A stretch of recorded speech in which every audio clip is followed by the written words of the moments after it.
Start off with a nice little clearing of the Sorry. throat. What's up, Yeah. everybody? Welcome to the show tonight. Wow. Episode 70. We are deep in it now. Bro, can you believe that? 70 episodes? I'm waiting to get to that one hundo.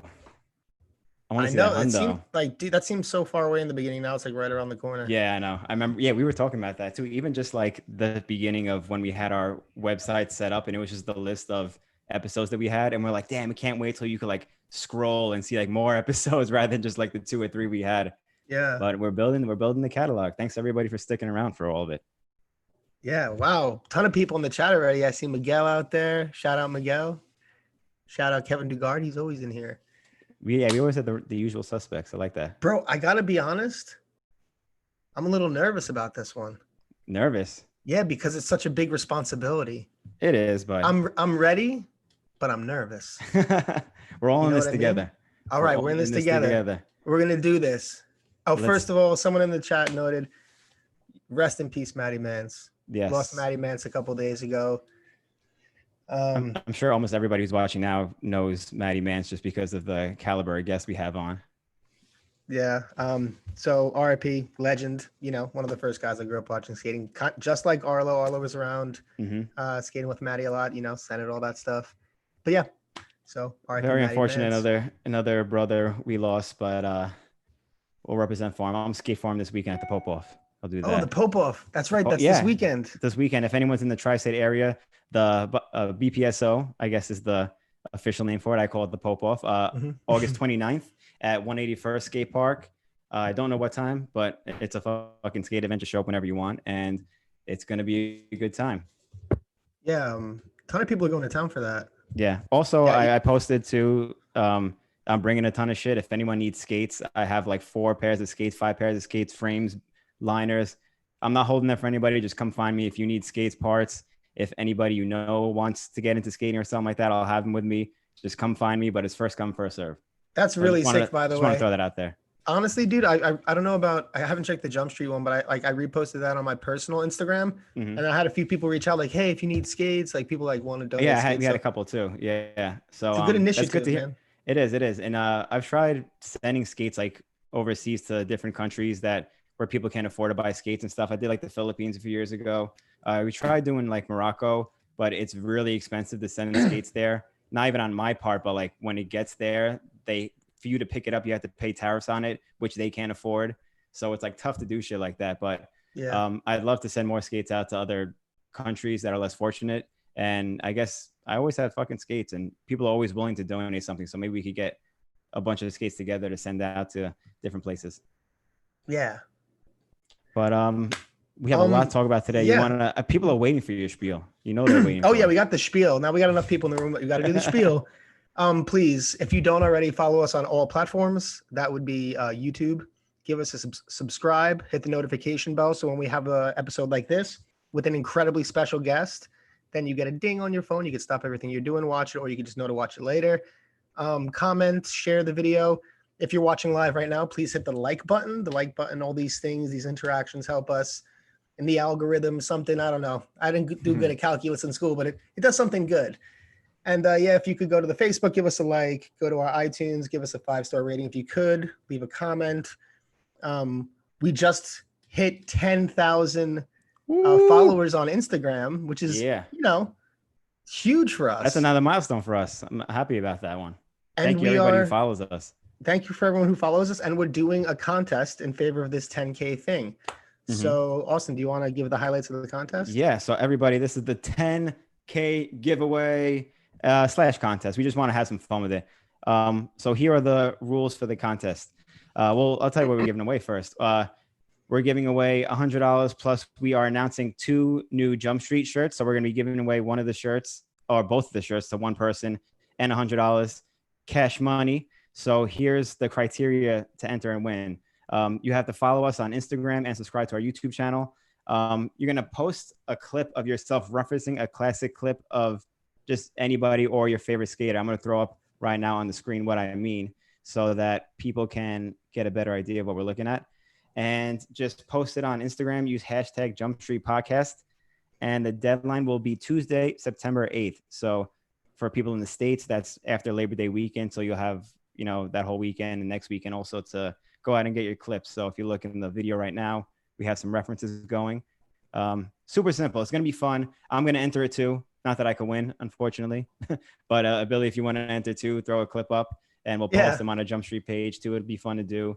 Well, I want to do that because it's just fun. It just looks fun, just to mimic some of your favorite clips and skaters from past, years, past videos, classic videos and shit. Yeah. So the final day to send in the submissions is September 8th. So it's like the day after Labor Day. Yeah.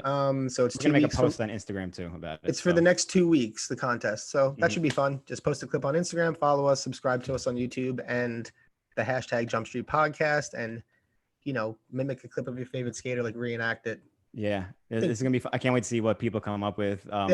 Bonus points if it's filmed the same way the original clip was filmed too. So I know some of the examples I just showed, they weren't filmed the same way, but bonus points if you film it like exactly the same way that the reference clip is. I think that'll just be cool too. Totally, make it fun. Yeah. Also, real quick, I just want to touch on this for a second before we do our hit bomb thing. I have a VOD coming out on Thursday. It's going to be $5. That's $5 is like less than a beer in New York. That's how I reference it. It's like a beer. That's half a beer in New York. It's like 2 slices of pizza. So it comes out on Thursday. We did it with Erod, Blader Gang. It's part of the Duo series. So yeah, if you want to check that out, it comes out on Thursday and it's $5. That shit is going to be fire. No one's seen an edit from you in a while, a long time. When was the SSM edit out? 7 years ago. 7 years. Damn. Yeah. So that's big shit right there. I'm happy with it. And we could all see from the posters and everything that you've been posting, the little teasers, that you went in. I'm happy with it. That's what I'll say. And I hope, So keep an eye out for that. It's going to be out this week. For sure. And real quick, before we jump into our guest, everyone, now it's time for my spiel. Got to check out hitbomb.com for your 100% plant-based CBD topicals. Check out their CBD bombs and their CBD oil drops.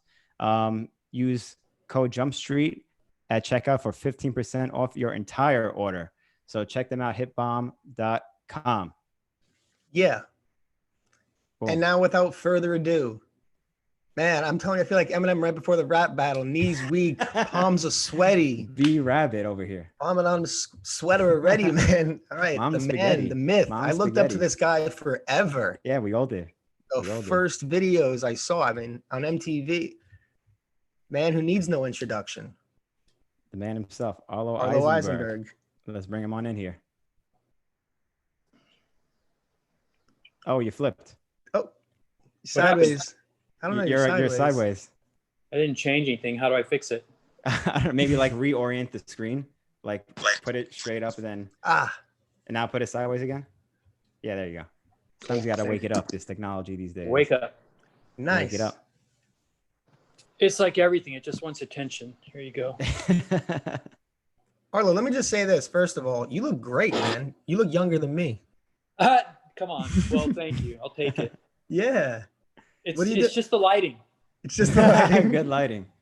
Which, by the way, Billy, don't you do this all the time? Why don't you have better lighting? What the hell? You know what? I was thinking that. I don't know. I gotta get better. I don't know. Yeah. I need my photographer friends to help me over Time here. to step up. I know. I gotta step it You're up. a pro, man. Yeah. We need to get Stockwell to come, that neighborhood boy, and just throw up some lights for you, some big soft boxes. You got plenty of connections. That's what's I might light a candle in a second over here. Just in case. You're gonna light a candle. I got a candle Some on the side. ambiance. You're just gonna set the mood if you do that. Hey, it's great to see you guys. It's good to see you too. Great to see you. Thanks for coming on too. Thanks for taking the Thanks for time to having join me us. on. Yeah, it's a big honor. This is great. You got The the background is sick too. All your art in the back. I tried to give something good. Last time I had it pointed at like my Christmas tree, which is still up. People were like kind of like making fun of me for that. So I pointed the camera a different direction. What? Why is the Christmas tree still up? I don't know. You just like that? Christmas He's a decorations festive around? guy. You know how Billy is with lighting? That's kind of how I am with like organizing the house. Are you always the guy with like the Christmas decorations on the house like year round? No. And in fact, it's not really Christmas decorations. It's Krampus decorations. It's a black tree with like devils all over it. Whoa. So it's kind of cool, but yeah, I got to take it down. There's no presents under it still, is there? There is actually, because my daughter just had her birthday. So I just went ahead and put her presents under the tree since like it was still up. That's pretty hilarious. sweet. Yeah. That's hilarious. Yeah, so what do you? what's going on with like ghosts nowadays? I might as well talk about that because that's like all I see right now. And the work is amazing, by the way, as it has been for that. Since the beginning. Yeah, so you're right. So I've got some paintings back there. I'm wearing an old ghost shirt inside out here. But kind of the new iteration for ghosts for me is these shirts over here. The drug receipts, it's just the thing I've been doing. Can you see those? Drug receipts? Yeah, so I've been, I get these shirts at the thrift store, and then I bleach them and dye them and like grind them, grind up the edges and stuff, and then I print on top of them. So, can you see that guy? Yeah, that looks great. Cool. Yeah. But so it's funny, right? So I get these shirts like Pokemon. Can you see the Pokemon in the background? And then just print over them. And it I think it looks pretty cool. This one you can't see. I wish I could show you the before photos. This one's like Noah's Ark. A lot of the shirts at thrift stores I've discovered are from like churches and stuff. So they're always like about Jesus or whatever, but I don't know. Funny. But so I've been doing that, and then I ship them out. Damn, that's sick. So yeah, it's cool. But kind of that's been like taking up most of my creative direction because I work full time, right? So for me, the creative stuff is like what I can do in my free time, Oh, let me show you one other thing. I don't know if I've shown you these. One second. We all need this creative outlet, so it's awesome to see that you're still doing this. Can you still hear me? Yep. So they're drug receipts. So I started making shirts, but they started as actual receipts. Like I have an Instagram. Oh shit. And I post all these drawings. It just started like as a, like a kind of a whatever, just a fluke thing. When I go out, I draw on the receipts. Oh, sick. Was it like a CVS receipt or something? Exactly. So, the restaurants or wherever I go, and they happen to be drugs or drug related or about drugs, not for any reason in particular, right? That's cool. You see that? So it comes like those come out with the t-shirts, or are those something separate? These are separate. The truth is, I leave them for the servers. But since we've been on COVID, since we've been locked down on the pandemic, there are no servers. I haven't been going out to eat, so I've been drawing them at home. And so then I decided to package them like in the little pill cases. So now I actually have a bunch of them to sell. That's why they're colored and stuff. Because usually when I do them, when I go out, it's just in pen and it's kind of like hurried. Yeah. But now I've taken like a little bit more time with them. So I got these little drug receipts. So yeah, I'll probably I've got a website, drugreceipts.com. So I'll put this stuff up on there, and I'll put the t-shirts up on there and just start selling some of this stuff. So people who like Ghost, they'll probably like this stuff too, because it's kind of the same feeling, it's kind of cute and fun and a little irreverent. Yeah, no, that's cool. When you used to leave them at restaurants, did you put like your hashtag or like account or something like that so people could tag you in it? Like, you ever seen like servers repost it or anything like that? Oh yeah, all the time. Yeah. So down at the bottom, can you see? Yeah. Oh yeah, there you go. Boom. Perfect. So I always know what you're doing. Receipt. Yeah, and so that's my favorite thing when like I see this server like post it and like they're happy, they're like, oh, look what someone left me, so cool. That makes me feel really great. Yeah, you've been an artist since the beginning, and obviously this marketing, like with drug receipts and like everything you did back in the beginning, everything all seems to come from an artistic place. Totally. And I think I remember you saying your dad went to Pratt, right? Something like My dad, he did graduate school at Pratt. He trained at like Pushpin Studios. He's had a design agency here in Dallas for like over 50 years. That's when I say I have a full-time job. That's what I do. I work with my dad. I'm the creative director at Eisenberg and Associates. Mm-hmm. So these, my personal artistic projects, now I've sort of parlayed that into a career doing professional design with my dad. So yeah, totally. I guess I come by it naturally. Yeah, but I was going to say, like, you always seem to implement that approach, like in your skating and everything like that. Like, when did you get into art, just like from when you were a kid or through your father, or did you have any influences from other artists? Yeah, totally. Right. I've always been interested in art, and I guess, I had the right kind of household and, influences growing up. My parents were not just supportive, but I guess they also helped to kind of create the environment that nurtured that. It helped me to become an artist. But so I went to art schools. I went to an arts high school here in Dallas, Arts Magnet, which is Booker T. Washington High School for the Performing and Visual Arts downtown. I went to an arts academy for junior high. And then for college, I kind of got the idea I would do communications. I thought I'd get into film because I liked kind of theatrical elements. I liked visual arts, and some friends and I got into making videos when we were in high school. And so I thought, oh, film would be like a cool way to just like incorporate all these different artistic elements and just have this one big visual medium. But by the time I got into college, I'd also discovered rollerblading, like in the summer after my junior year of high school. And so when I went to Austin, to UT, to study communications ostensibly, really all I was doing was skating. It's funny because my sister now goes to UT, the school that I went to. And so I go there to drop her off. I just went a few weeks ago to take her back to school. And so I go several times throughout the year to visit her. And when we go around campus and I see things, I don't remember any classes that I went to. I don't remember any, buildings associated with classes. All I remember is spots. I always thought I used to skate there. Oh, yeah. That staircase brings back so many memories. I have no recollection of school at all, only skating for my time in Austin. So it's not surprising that I dropped out and moved to California to skate, which is what happened. Yeah. And that's when you met like Angie and Brian Smith and those guys. Like who was like the first person you met out there? No, I'm sure you told this story. How old are you? Yeah. 36, about to be 37. Oh, you young people. It's so funny the way y'all think about the old days of rollerblading. It's funny that you would think that Angie Walton and Brian Smith are kind of your idea of what like the first generation of rollerblading was. Brian would come late. So we're all old school, sure. But Angie is part of that very first vanguard of what you could call aggressive skaters, the people on Team Rollerblade.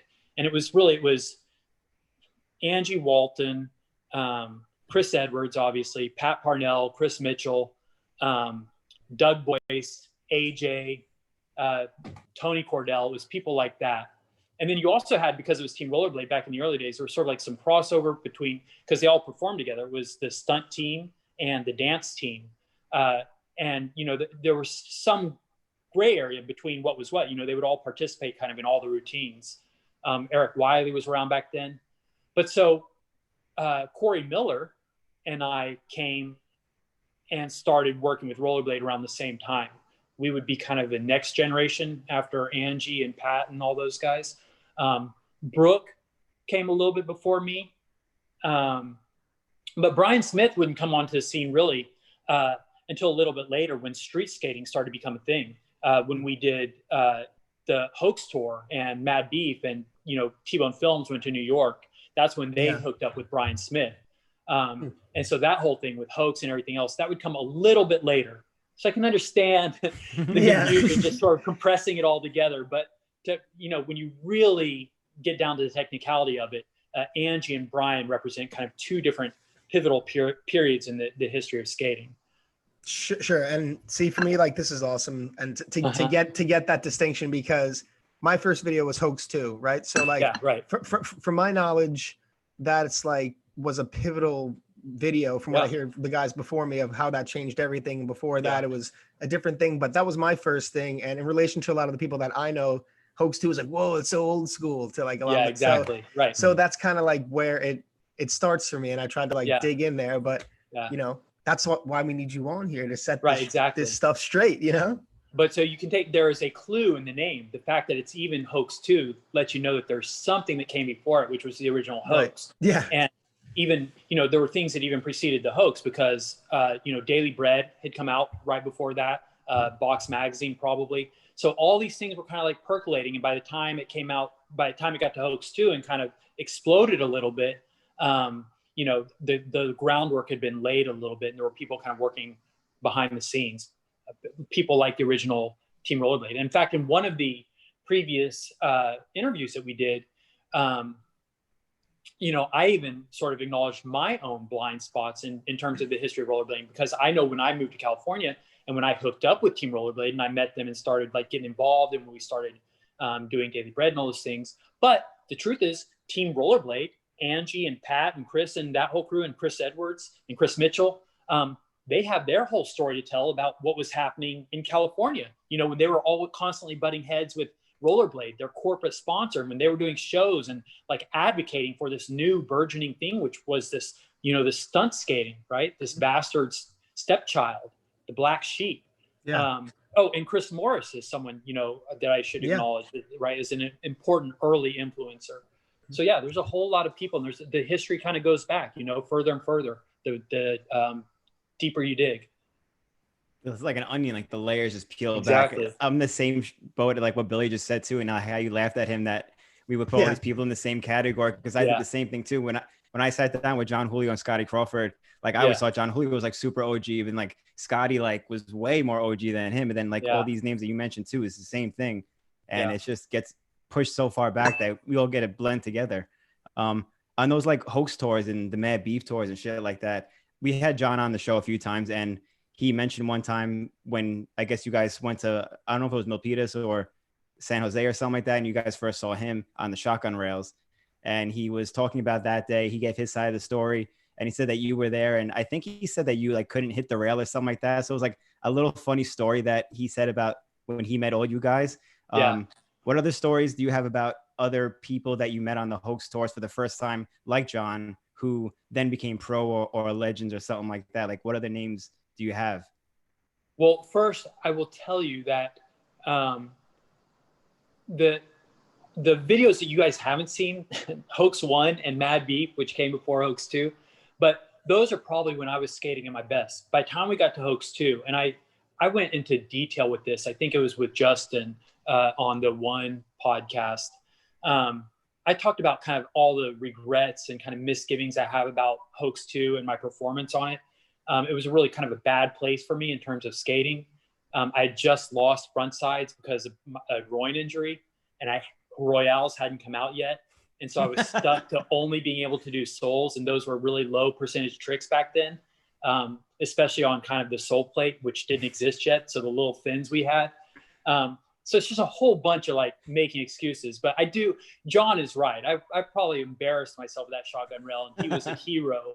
But I felt like we were just going around the country, and it was me doing that everywhere. Like it was really hard to skate for me at that time.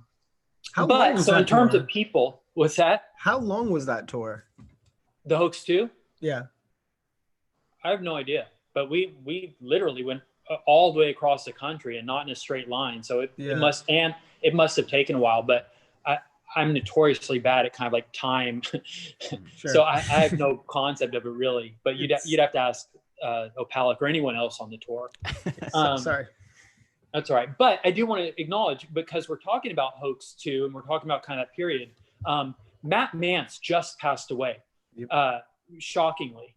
And so I would like to take a moment just to kind of acknowledge, you know, kind of the bright spot that he was in that era and how many people looked up to him and kind of like what an influence he had on people, because he was one of these, you know, we're talking about like the early days of skating. There were people like me who dropped out of college to move out to California, people like the original Team Rollerblade, but all of us were basically in our 20s already. So these young people that started to come up, people like Matt Mance and then Roadhouse, but the people that were the true first generation of rollerbladers, where rollerblading was the first thing that they did, you know, whereas I started skateboarding, you know, I did other stuff before I even discovered rollerblades. But someone like Matt Mance, you know, he's 12, 13 years old by the time he discovered it, maybe even a little younger. Yeah, exactly. For them, they represent like the first generation of rollerblading. They brought like this new style and kind of like this real pure approach to it. And so it was a real pleasure to see, you know, guys like Matt Mance. And he really was the first one. He set the template for kind of this just sort of purebred natural rollerblader. And he just made it look so cool. But then, you know, after rollerblading, he would become like one of the original enigmas, like kind of one of the guys that people would always talk about and wonder what happened to him. And we would get these odd stories every once in a while, you know, like he was out in Vegas, maybe gotten into drugs. It's like, you didn't always get good news about him. Yeah. But so it's really sad to hear that he's passed. But I thought it was important, since you guys provided the opportunity, to take a moment to acknowledge his legacy and kind of what he contributed to rollerblading.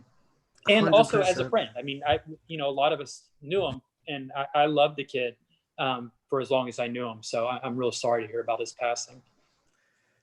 Absolutely. I was actually going to mention something, ask you something about that regarding him, because I know you guys had that relationship back in the day on Senate. Like, you know, I remember seeing Day of the Rope, him, you know, Roadhouse in there, and even like Kids of America section with like Corey Nelson back in the day. Exactly. Yeah. And being like a young kid, like which we were looking to, like, it was a great seeing, obviously everyone, but like just that the kids doing it, like, oh, we can do it. That's so cool. And like, he was definitely, him and Roadhouse were just like the coolest guys, Corey Nelson. And we were actually even like maybe like 6 months ago, we were like trying to figure out a way to get his contact because we wanted to get in touch with him, get him on the podcast and things like that.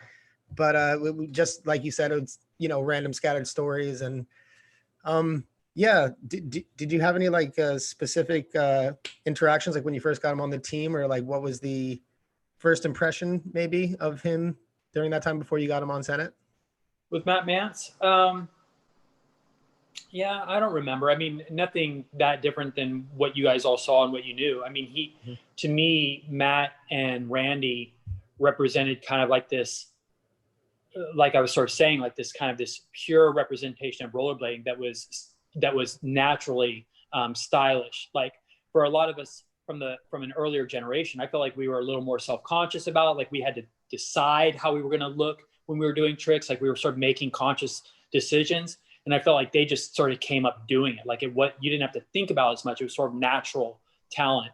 And Randy and Matt really, I think, exemplified that. They looked sort of athletic and natural and comfortable. And I thought that was sort of like the right direction for rollerblading. It's why we wanted them for Senate. We wanted to promote that image, that direction for rollerblading. Absolutely. And it was kind of a period. We sort of changed Senate kind of to reflect more their image than kind of what my image was before, because I brought sort of more like what I thought was like a more gritty street kind of punk FU attitude. And so Senate kind of reflected that in the earlier days. But once you saw us moving toward like a Randy and Matt model, it started moving sort of toward cleaner, more athletic. And it really was kind of to promote their style of skating, honestly. That's amazing. Senate was like, looking up to them, that whole Senate team, that was absolutely special. And I can see now that you're pointing out the distinction between like the early days in Senate and like the center bat versus like the cleaner and everything like that. Yeah, that's really cool. Sorry. I was just going to say, Austin, I wanted, because I have another answer about your question. Like, did we run into any other people who would go on to become like superstars in skating while we were on the Hoax tour? And there's kind of like a secret stop on the Hoax 2 tour that I don't think it's talked about very often. But at the end of the tour, like the last place we went was Florida. And we went to visit this kid who was sick. Maybe he was terminally ill or something, but he was like into skating and he wanted to meet us. And so we stopped by and visited with him. And I'm not sure if that's in the video, but then after that, before we dropped off the bus that we were in, we went to a skate shop and we hooked up with Josh Petty. And I'm fairly certain this isn't in the video either. I think this all happened kind of outside of the purview of the video. But it was like our last stop. And so we set up this, like the shop set up like this launch ramp outside of the skate shop. And we ended up skating with who would go on to become Josh Petty. But at the time, I remember kind of like trying to go toe to toe with him. And it was basically just a launch ramp. So we're doing like 540s and like trying 720s and maybe trying fakie spins or whatever. But Josh was like really good. And you know, he's Josh. He had kind of this like really distinctive style. But it never, for some reason, never ended up in the video. So it's kind of like this secret lost footage from the Hoax 2 tour. And it's notable because it's Josh and he would obviously go on to become a superstar. Oh shit, that's a crazy story. It's crazy that you remember that anyway, because I feel like the way we grew up, everything was documented. You know, our whole lives were skating, so it was videos and photos. And I feel like the only memories that I have are of like my videos in the past. Like if we didn't film it, like I don't even remember the session. So it's crazy that you remember that in the first place. No, I'm the same way. If it didn't happen on video or if it's not in a magazine, I don't remember it. But Josh won't ever let me forget it. He talks about it all the time. So. He probably brought it up to you. He's like, you remember that one time? Yeah. No, I'm kidding. he definitely made an impression. We always remembered that. And in fact, we tried to hook up with him later as we were, doing stuff with Senate. And he was someone that we wanted to be associated with. Oh, it's crazy how that went in full circle. Yeah. And are you technically like a host now of the Future Prospects podcast, the way things are? No, because you were on the last couple episodes too. I've been on all the episodes. I'm a special guest. Yeah, a recurring special guest. But no, I'm just a guest. The hosts are Richard and Josh and Joe and Jeff. Yeah. But you guys are having a good time with that. Yeah, no, it's fun. I love their perspective on things, and I love listening to those guys talk. So yeah, I think it's great content. Yeah, I'm glad those guys did that. It's another like refreshing view on different parts of the industry or just all of our past that we never got to hear before. So it's great that they're doing exactly. that. Yeah, totally. I don't mean to go back a second. I mean, we got a ton to talk about, but so you said you were a freshman in college when you dropped out and decided to go to California, and it seems like everything was just sweeping up so fast.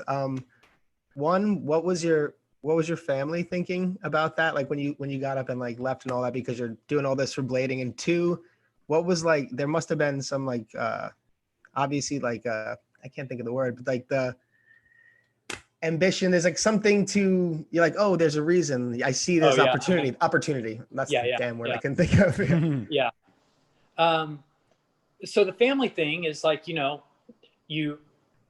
obviously you have to kind of spin it so that you can get buy-in from your family. I mean, it's like, I don't know how stoked they would have been if I just said, hey, I'm going to drop out of college and move to California and rollerblade, for a living.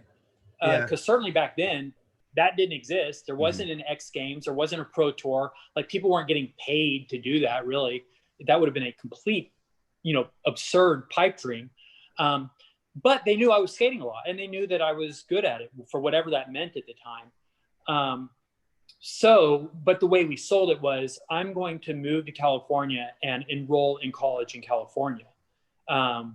It takes like 2 years or something to get residency in California. So I was like, I'm going to go out there, take a couple of years, get residency, then enroll in school, for cheap, whatever. That was the whole plan. But so basically I spun it with the idea that school was still the goal. And so that bought me a little bit of time and it bought some buy-in from my parents. Also, I broke my ankle in Texas. So that kind of threw a wrench into all my plans because all I was doing in Texas was skating. And so once I broke my ankle, I couldn't skate. But what it forced me to do was to take stock of my life and kind of evaluate, well, what do you want to do now? Because you're obviously flunking out of your classes and now you're not even skating. So it's time to like shit or get off the pot, really. If you're going to skate, if you want that to be your life, then commit to it. And when we talk about rollerblade, the people that were kind of, there behind the scenes before I got to California, I didn't meet them after I got to California. I met them when they came to Texas because they were touring. So I met Angie, I met Pat, I met Chris Edwards. I keep saying Chris and Chris Edwards. I met Chris Mitchell and Chris Edwards. I met that whole crew and AJ when they came out to Texas for a show, and they did a demo on a half pipe, and I skated with them. And then I took them to a local skate park, Jeff Phillips Skate Park, and we all skated the skate park together. So when you asked if there was any opportunity in California, I sort of got on their radar then, and I had a chance to talk to them. I said, hey, I love skating.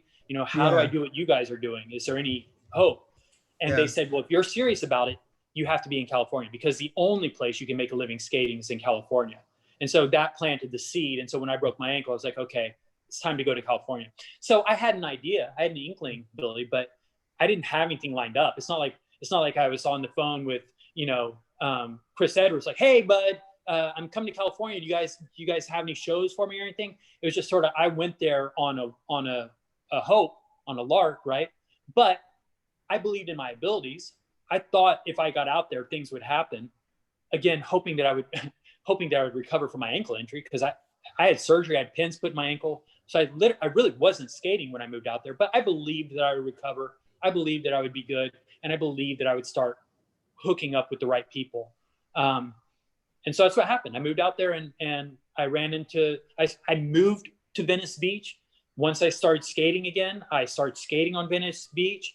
Eventually I ran into Brooke Howard Smith. We started skating together. He already knew Team Rollerblade out there. And so things started happening. Eventually I got my first rollerblade gig, like doing shows with them. And then eventually I got my first gig going to ISPO in Germany, doing demos out there for Ultra Wheels and for Oxygen. And then, you know, it just all started snowballing from there. That would sound like the classic way to be a pro skater and move out to Cali. That was like the dream for everybody. Yeah, exactly. Yeah. And I feel like a lot of people go out to California chasing the dream. You know, a lot of people end up, you know, not achieving, you know, people go out there trying to be a music person, be a movie star. You go out there chasing the rollerblading dream. But when you go out there, it's like starts working out. Next thing you know, you're doing these things. You're on MTV, you're hanging out with Dan Cortez, you know, and you end up being in top 100 people to watch in the new millennium in People magazine. Like, was there must have been, I'm just thinking if I was like experiencing these things, there must be a point like, God damn, I'm awesome. And this is working. Yes. Like there must have been that cool moment because you know, you took it out there, you go for it and it's starting to come together like, oh, this is rad. Yeah. I mean, you know, it's funny because like Austin said, you know, the only memories I have are the ones that are recorded. But so the kind of the dark side of that is I get to see kind of like my own growth and development. It's all on permanent record. So I can go back and watch old videos and kind of get a glimpse of who I was or where I was in my own kind of emotional growth and development. And so, yeah, Billy, I started off extremely confident in my abilities. I was arrogant. Right. I knew that I was good, and I knew that it was only a matter of time before other people would recognize that I was good. And so moving out to California, hooking up with Team Rollerblade, getting on MTV, you know, being declared one of whatever so-and-so's 100 people to watch, all that stuff. For me, that was all just vindication of what I already believed. I thought I was awesome. So that just, you know, helped my ego to swell and all that stuff. And so when I watch some videos, like when I see It's All Good, like I cringe a lot. Like I feel like it looks like such an arrogant asshole. I wanted to ask you that too, because you're like a grown adult, you're mature now, and like you were such a badass growing up. Like I want to know if you were like, oh yeah, fuck that, that's just the way I was, or you were like, oh no, like why did I say those things? No, there's definitely some things like I identify with. Like there's things when like I'll watch it and I don't remember. You know, I don't remember the scenario. So when I'm watching, I'm kind of like watching it new, like to see, oh, what's that guy going to do? But that guy is me. And so sometimes like, I'm really happy. I'm like, oh, he said what I would have liked to have said. So I'm glad I pulled it off and I'm happy with how I represented myself. But then there's other times where I really do cringe. I'm like, man, Arlo, please don't do that. Or why did you do that?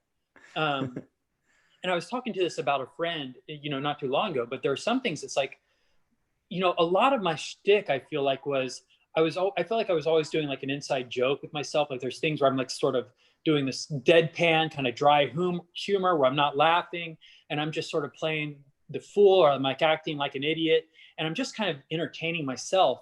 But the problem with that when you're doing an inside joke for one is that nobody else is in on it. So nobody else gets it. And so by all appearances, you are just whoever you're pretending to be. If you're pretending to be an idiot or an asshole and you think it's because you're being funny, well, and if no one else knows, then you're just being an idiot or an asshole. And so it's funny because when I watch, like, especially when I watch It's All Good, like I feel like I know that was my intention a lot of the time, but I don't even remember whatever jokes I thought I was pulling. So all I see is the idiot and the asshole like everybody else. And so I'm like, what a dummy, you know? A lot of it looks so bad. So yeah. But I should also say there are a lot of things that I think are cool. Like I think I did a lot of things cool. So you know, it's kind of a balance. You don't win them all, right? Totally. I think we all have points in our skating history that we could all look back on and say, man, you know. Sure, yeah. For me, it was especially what's on video. Yeah, you know, for me, it was the big sweatpants and maybe being a big loudmouth from New York in the early days, man. I was so proud of being a loudmouth. Yeah. And I look back and I'm like, what a dummy. You know, so I think I'll probably look back at this. Yeah, I think it's good that we get to look back at that shit. Like it's kind of like we get to check ourselves, you know. Exactly. We know where we came from. Yeah, we're not ashamed of it. Where you don't want to go again. The fact that we can look back is also, you know, it's a measure of how far we come. It shows us that we're growing, right? So we get these kind of these landmarks that show us, oh, we are maturing, which is nice. Yeah. Was like the boldness of like the way you were and like the badass mentality that you had back in the day, like along the lines of the Destroy All Girls thing, and you would be like on TV with a helmet at the X Games that just says "kill" on the front. Like, were those bold statements? They were probably what part of the reason that skating got as big as it did, and like the controversial part of it that, you know, brought it to the general public. Was that like your intention in being like that and portraying yourself in skating in that way, or it just kind of naturally happened?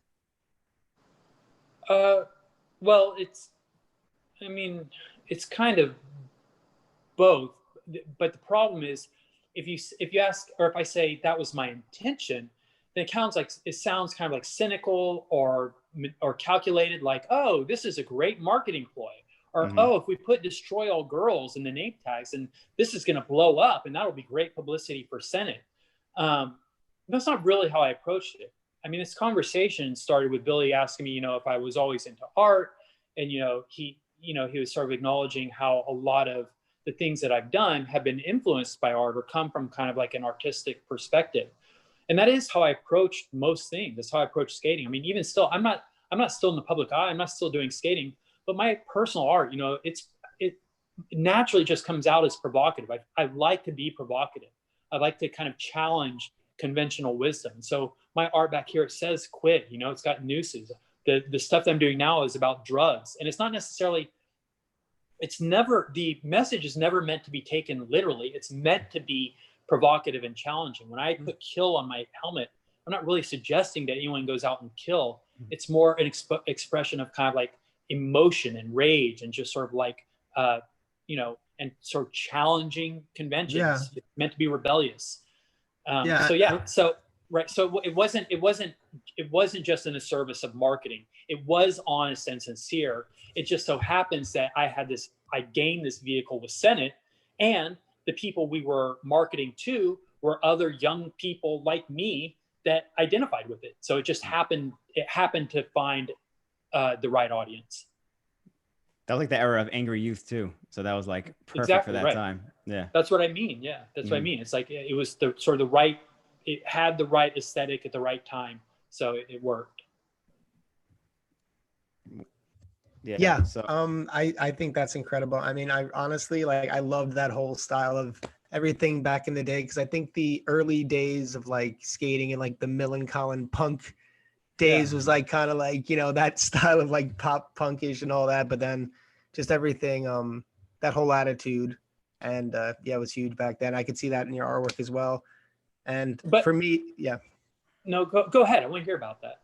No, yeah, but I mean, for me, like, those are like the kind of artists and like music people that I like, the people that are always like embracing that emotion that you're talking about, you know, like that feeling that it's like, oh, that's taboo, but it, you know, kill doesn't mean kill, but it means to, like, you know, you can embrace that. It's like a kind of like channeling that. Yeah. And so just to kind of like draw, you know, a fine distinction between kind of the market, using it as, you know, using it cynically, just sort of as marketing, like, oh, you know, kids are angry and rebellious and they'll eat this up, versus where I was coming from, which I really felt like was a pure artistic expression. I always say that I use Senate like as performance art. When I did hang tags, or when I did the wash labels inside the shirts, and I wrote Destroy All Girls, it's because for me, everything was an opportunity to be provocative and to do something different, and not just to do just a normal shirt label. If they're going to ask me, if they're going to say, hey, Arlo, we need packaging for socks, or we need packaging for bearings, I'm going to use it as an opportunity to try and like do something provocative or different. I have no interest in making bearing packaging. But so Mark Heineken sometimes would do things like, he would take kind of like this Senate attitude that we had, and like he would do his own stuff. And so he did, I'll never forget, we had this bumper sticker. It said, my what was it? Like, my student beat up your student of the month, something like that. My student beat up your student of the month. And it says Senate supports angry youth. Yeah. And that never sat well with me, because I felt like that was kind of misunderstanding what it meant to be angry, or like what we were rebelling against. Like, it's not just about being like the tough kid at school that beats up the nerdy kid. like to me that felt, it's like I felt like we were the nerdy kids, you know. And so there was always kind of like a little bit of that tension. It's like, don't misunderstand what it means to be angry, and don't misunderstand. It's like it's not about being the tough guy, you know. And you know exactly what I was worried about is exactly what happened to skateboarders. They went from being like misanthropic and being kind of like the outcast to being the jocks. And they went from being the ones that were picked on by the jocks at school for, you know, for looking weird and for, you know, being little and scrawny and not playing football. They went to being the jocks, you know, where, you know, DC became the cool shoes to wear. They had the cool clothes, and they went to making fun of the outcast. Totally. And then rollerbladers ended up being the outcast. So it's weird that how that whole cycle happened, where the skateboarders went from being outcasts to being the jocks to picking on the outcasts. I mean, but so all that is to say, I never wanted for Senate to be the jocks or the jerks. And so you have to be real careful about how you use that kind of language. Well, along those lines, now that you're like kind of like saying how skateboarders used to be with the jocks or whatever, like now what's going on in the skate world that's passed around on social media, I'm sure you've seen it, was the Spitfire wheel with like the blader on it that's like ripped up. Have you seen that? The Spitfire?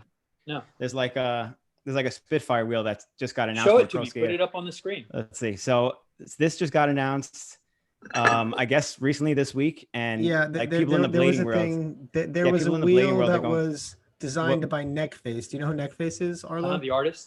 Yeah, the graffiti artist from New York. Yeah. So here it is. So yeah, he did this wheel, and there was like this big thing about it on Spitfire. So this is just this year, maybe like a week or two ago. But there was a big thing, got reported, bunch of people. Wait, is the rollerblader a rollerblading cop or something? Yes, it's a rollerblading cop. Okay. Yeah, it's like just all ripped up. And what's it say? That's the pro? That's his name. Yeah. Okay. Yeah. But so basically, like that was just like recently, and there was a whole big thing where I guess they took it down. They're stopping selling it, but they've already sold X amount of did wheels. they? I didn't even know that. Yeah, they stopped selling them because there's this whole thing, shit. but they've already sold X amount of wheels. It's around the world. So it's I don't know. What's your take on that kind of thing? That's been, you know, you've been around in it, observing it for a very long time, and it's obviously still continuing to some degree. Well, I mean, it's really funny. First of all, I'm just trying to get my head around that wheel. Who is the target? What, I mean, are rollerblading cops really a thing? Is that like, not that I know of. Are they like are they really like the, you know, the enemy of skateboarders? Are they like the?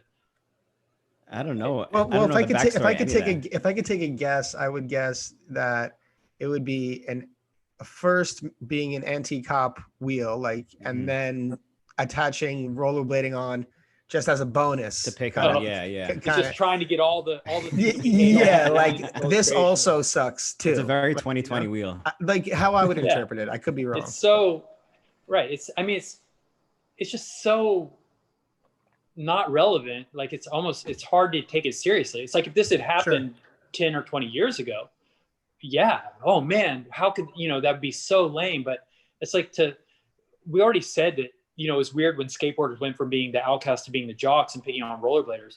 But to pick on rollerbladers now, that like, we've already lost the war. Like rollerbladers aren't anywhere or anything. They're no threat to anyone.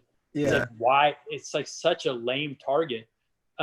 In fact, it feels like it's such an inconsequential target that I can't believe that is actually the story. I feel like there's got to be something more to it that I don't get. That's why I'm reluctant to kind of comment on, because in terms of the schism between skateboarders and rollerbladers, it's like it just doesn't seem like that could be what the wheel's about, because it's so like we're so far from that even being a thing.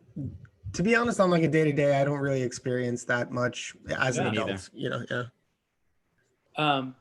So yeah, I mean, but I know they've made overt campaigns, like especially like you coming up, like, you know, just in that time, they were just like overt campaigns against, like ads, like, you know, connecting rollerblading to homosexuality or whatever the case that they thought was lame. And just to see that continue is just, you know, just straight. And like you said, it's such an inconsequential target at this. You would think like it'd be a better marketing thing, maybe have a scooter on, because they at least have more. Yeah. Right. Yeah. Yeah. I mean, it's like, again, I'm giving them the benefit of the doubt and assuming that there's something more to the story that I just don't get. I mean, maybe that pro like maybe he really had a run-in with a cop on rollerblades, and it's like a big funny story in skateboarding, and so they're making fun of that. I mean, who knows?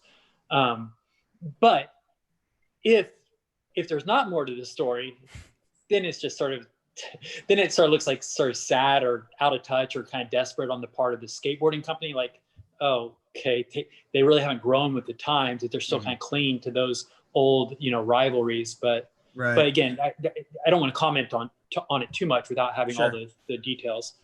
But traveling in our time machine back when it was a thing, and because this is a thing that comes up a lot in these kinds of conversations, but I did go into Lions Den. I did the interview with Big Brother magazine back when there was a real schism there, and when half of the article was making fun of rollerblading and saying that it was gay, and asking me all these questions about being a homosexual and whatever. So and did you know that was the intention? Did you know that was the intention coming in? I know you've touched on this a few times, but just to briefly for maybe people who haven't seen it. Like, did you know that was the intention going into it? Yeah. No, I mean, I was a big fan of Big Brother magazine. I collect the magazines. I have the first and second issues. Like, I'm like, yeah. So I knew exactly what it was about, and I knew that going in there, they weren't interviewing me because they really were stoked on rollerblading. They were doing it to take the piss out of rollerblading. But I also suspected, Big Brother is not Thrasher. I feel like if Thrasher were to try to do a similar thing, it would have only been cynical and sophomoric. Right. There would have been no sort of intellectual undergirding.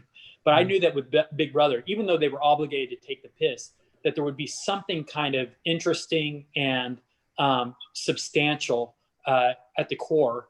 And whatever people's feelings about it are, I feel like we got that. For me, when I go back and I read it, I see that there is a real kind of meeting of the minds on some level, where there's real kind of intelligent dialogue going back and forth, even if there are punchlines scattered throughout it. Some of the interaction I thought was meaningful and worthwhile. Yeah, I mean, it was totally epic that you were able to cross over in that way, and in so many ways, like even on the board with the X Games and all this stuff like that, just having that front seat at the table, where I think a lot of rollerbladers who were involved in the industry just didn't get to really experience that directly. No, it was a good time, and I definitely am grateful for kind of having that little magical period where I was able to get those opportunities. I mean, I remember meeting you back on a side note. I remember meeting you back you did a thing with Rollins and Rivera traveling around with the NISS competitions, where you guys were announcing those things for a while. Like, it was you and him going back and forth. It's a pretty good duo, actually. Yeah. But I remember seeing you on the street in Fulton Street. I was like, hey, yo, what's up? And you were like Rollins, and he's like the king of New York kind of attitude back in the day. He's like, yo, what's up, bro? But what about that? What was NISS, cool NISS story? I know NISS 94 was a huge thing, the beginning of NISS. What was that experience like? Yeah, I mean, that was our first pro tour, and the first NISS predated X Games by a year. So it was our first kind of big international exposure, and the first excuse we had to all come together. And for people like me, and for Angie, and for all the people that were advocating for kind of this new vision of rollerblading, it was the realization and the culmination of a dream, and a vision. Because before NISS, the only hope you had for making a living skating was doing demos and shows. So, and those were performances, it's basically, do this, skate there, do doubles, skate at the same time. It was choreographed. Yeah, exactly. And we were looking for some avenue for people to be able to survive purely on artistic expression. And competitions were the closest way to do that, because, if you have a circuit, then people can go out and compete. Basically, you have street competition and half pipe competition also, but where it's each individual's expression, and they can earn money doing that. And, we started building a whole network and culture around this, with magazines and videos and sponsorships and companies. I mean, none of this existed for rollerblading. So we had to build it all from the ground up and from scratch. but we were trying to create a world where people could get paid and make a living skating, being artists essentially on wheels. And NISS was a huge step in creating that reality, because it brought TV money and sponsorships and big companies, and it created a tour and a circuit with prize money, and it brought skaters together from around the world so that we could meet skaters from Japan and Australia and skaters from around the US, and from Canada, and from South America. NISS was huge. We tell the stories a lot, of just what it was like behind the scenes, because we were living at what was called Spawn Ranch at the time, this house with a half pipe in the backyard in Westchester, California, kind of by LAX. But, when NISS came around, people would descend on LA with no money, no place to stay. And so they'd all be crashing at our house, and we had the half pipe in the backyard. So people would, there'd be Europeans, scattered all over the half pipe and under the half pipe in sleeping bags, and people from New Zealand and Japan, sleeping in the living room again with blankets and just like complete hash house.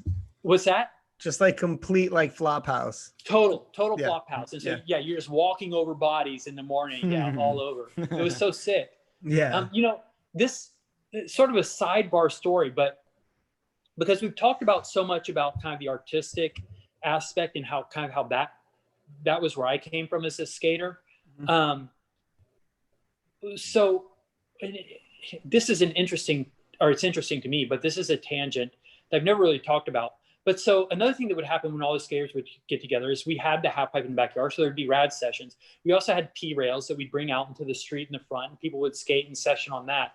And that was rad too.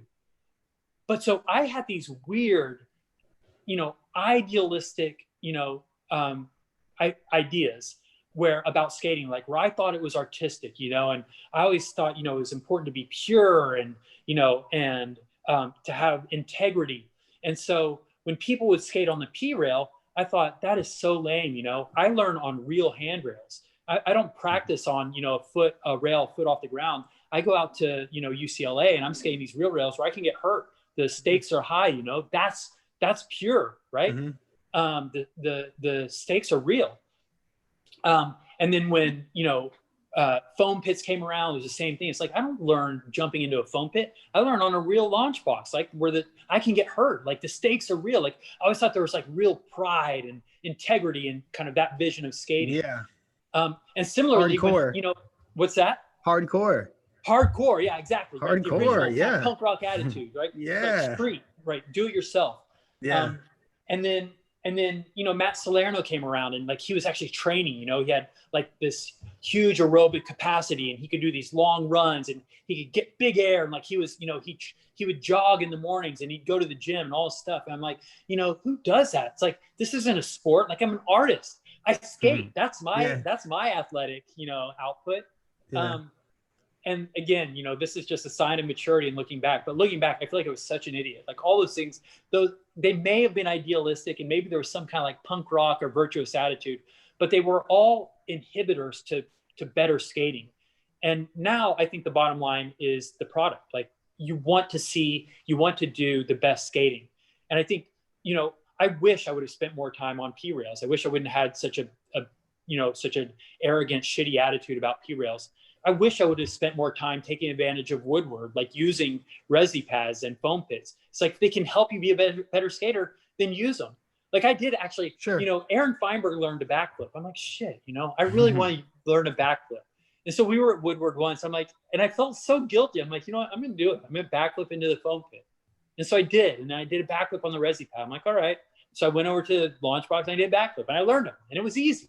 Yeah. And it was easy because I didn't have to be scared on the launch box. I did it in the foam pit, I did it on the resi, and I did it on the launch box. So I learned backflips. And I always felt kind of shameful. It's I learned it into the foam pit at Woodward. But I shouldn't feel shameful, It's I should have tried, I should have tried to get harder and harder tricks. And it's I really feel that held my skating back, just having those dumb, virtuous ideas that are not really, they're purely intellectual, abstract, emotional ideas that I don't know, maybe there's some argument you can make for kind of like the, you know, the idealism. But I was just really, about to make a good argument for the value of that, because I think, yeah, I think that having that perspective, like blading, one of the, and you know this, I'm sure you can agree with that. Like a big part of it is not so much the tricks that are done, but the person that does them, the attitude behind the trick, the delivery, the whole culmination. And a lot of that is, you know, you had a lot of that in your attitude, and that's a huge influence. And some of the people that I look up to the most, and or my peers that I really like their skating, like, you know, Brandon Campbell and these guys, yeah, they're not so much like, oh, they're the best skaters, but just like who I'm a fan of them, who they are as people. And then they just like do skating, which is like, that's cool too. So I think I can relate that to you as well as a few others, you know? You know, I appreciate that. And you're right. But I guess the takeaway, I feel like, is it's possible to have it all. You can have rad Brandon Campbell's with rad attitudes. Yeah. But if he skates a P-rail every day to get better because he loves skating, it doesn't make his attitude any less rad. You know? Yeah. He's still Brandon Campbell. Right.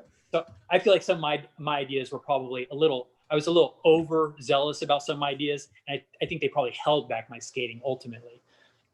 So yeah, there's a rad, long, pointless tangent. That's some hardcore shit that you. I mean, like, you can still get a P-rail right now. A backflip to a foam pit. Do you got a P-rail at the house? What's that? Do you have a P-rail now? No, but honestly, I fantasize about it all the time. Like, how rad would it be to have one I could pull out and skate it every day? Yeah. My brother-in-law, my sister married a rollerblader. Thank God, pretty cool. And he's better than me, but and they live in Austin. But he has a box in his garage. So I always tell him, I'm going to come out there. You know, next time I come out, I want to skate it with you, because it just seems like so much fun, just a session on a little P-rail. Sure. That's something that we've all been appreciating more now during the COVID thing. Everybody was skating a P-rail, a box, and I was so jealous that I lived in New York and didn't have space for a box or a P-rail or something. No, you're exactly right. Yeah. I think that's why I went off on a tangent. It's been on my mind lately because so many people have been posting. Like Richard pulled a box out lately. He's been skating again. He's doing a lot of sessions on the P-rail or on his little box. Yeah, everybody's been pulling them out. So it looks fun, you know? No, it's crazy. Since lockdown, it's like people... I have a little, obviously so many people have been coming back into blading. The companies are doing well. Like people can't keep skates in stock, and wheels are out, and all the OGs are popping back in and getting tricks in. And I don't know what it is. My little theory is that people just have that time to reflect. Like, you know, on a normal day today, you're so busy and you're just like running around doing whatever work you have to do. But when you're just sitting down, you're like, damn, you know, I used to blade. Oh, blading was fun. Let me dig up on Instagram. Oh, some homies. Oh, blading still. Oh, cool. I'll do it. You know, maybe. I don't know. No, you're exactly right. You know, and another element of it is because people are trapped in their homes. I mean, they're looking for excuses to get out of the house, but you can't really go anywhere. You can't go to a bar. You can't go to a movie. So things like riding a bike or rollerblading start to come back to mind. Yeah, sure. Definitely. All those pure things that like we grew up doing when we were all like, you know, innocent, you know, going to the bar wasn't the thing. Do you skate much nowadays? I don't. Jason, you know, I live in town with Jason Reyna, and so he'll hit me up periodically because they skate regularly. There's a good. He also messaged me that he was mad that you don't go skating with him. Well, he wanted me to mention that. I don't want to mention him by name. But no, he told me that they were going skating. I think it was on Saturday at 9:30 a.m. And I really want to go, but I can't go skating at 9:30 a.m. on a Saturday. I work too hard during the week. I want to sleep a little bit on the weekend. Yeah. I know it's Texas, so you can't. They have to do it because it gets too hot during the day, so you have to go earlier. And honestly, I would have done it, but I went out to my mom's the night before. She lives an hour away. I didn't get home till like after 3 a.m, and I just didn't get up early enough. But sometimes I'll go out with them, and I really wanted to this last weekend, but I'll get out with them soon. Oh, and by the way, I should clarify that a little bit. Actually, I haven't been going to skate parks much, but since the lockdown, I've actually been skating quite a bit because my daughter was here with me for the whole lockdown, and we would go out skating, you know, at least once a week. But it was just recreational skating, basically. We're going out skating around. I live close to UTD, a campus, so we skate around the UT campus, the UT Dallas campus, and I loved it. It felt good to be on wheels, you know, and just skating. And like skating fast or bombing hills or whatever, you know, jumping over like the speed bumps in the road. Yeah. I mean, just dorking around, but it's something that this is a thing that's I know is happening skating wide with everybody, because there's been a movement back toward big wheels and big frames and all that stuff. But when you skate on little wheels that are anti-rocker, so you're kind of glued to the ground, they don't turn very well, they don't roll very fast, you feel every crack. It takes a lot of joy out of just skating, because other than doing tricks, the getting from point A to point B doesn't feel that great, because it's sort of bumpy and slow. But when you put new wheels on, which I did to skate with my daughter, and then Josh just sent me some big wheels and some big frames, I'm excited to put those on, because that brings back some of the joy of just skating, even beyond doing the tricks. I was going to ask if that's new for you.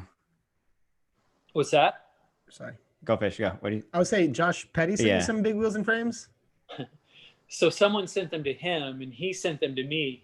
I don't know why he got rid of them. Maybe he had something else, or maybe he was scared, because I was scared when I got them. I mean, the frames are huge. Like I thought when he said big wheels, I thought he was saying me like maybe 70 millimeter, 72 millimeter wheels or something. These things were like over 100 millimeter, and the frames are like, twice as tall. And I'm thinking, how are my ankles going to support that? But I keep seeing people using them. There's this guy in Dallas who's been posting a lot, Jordan.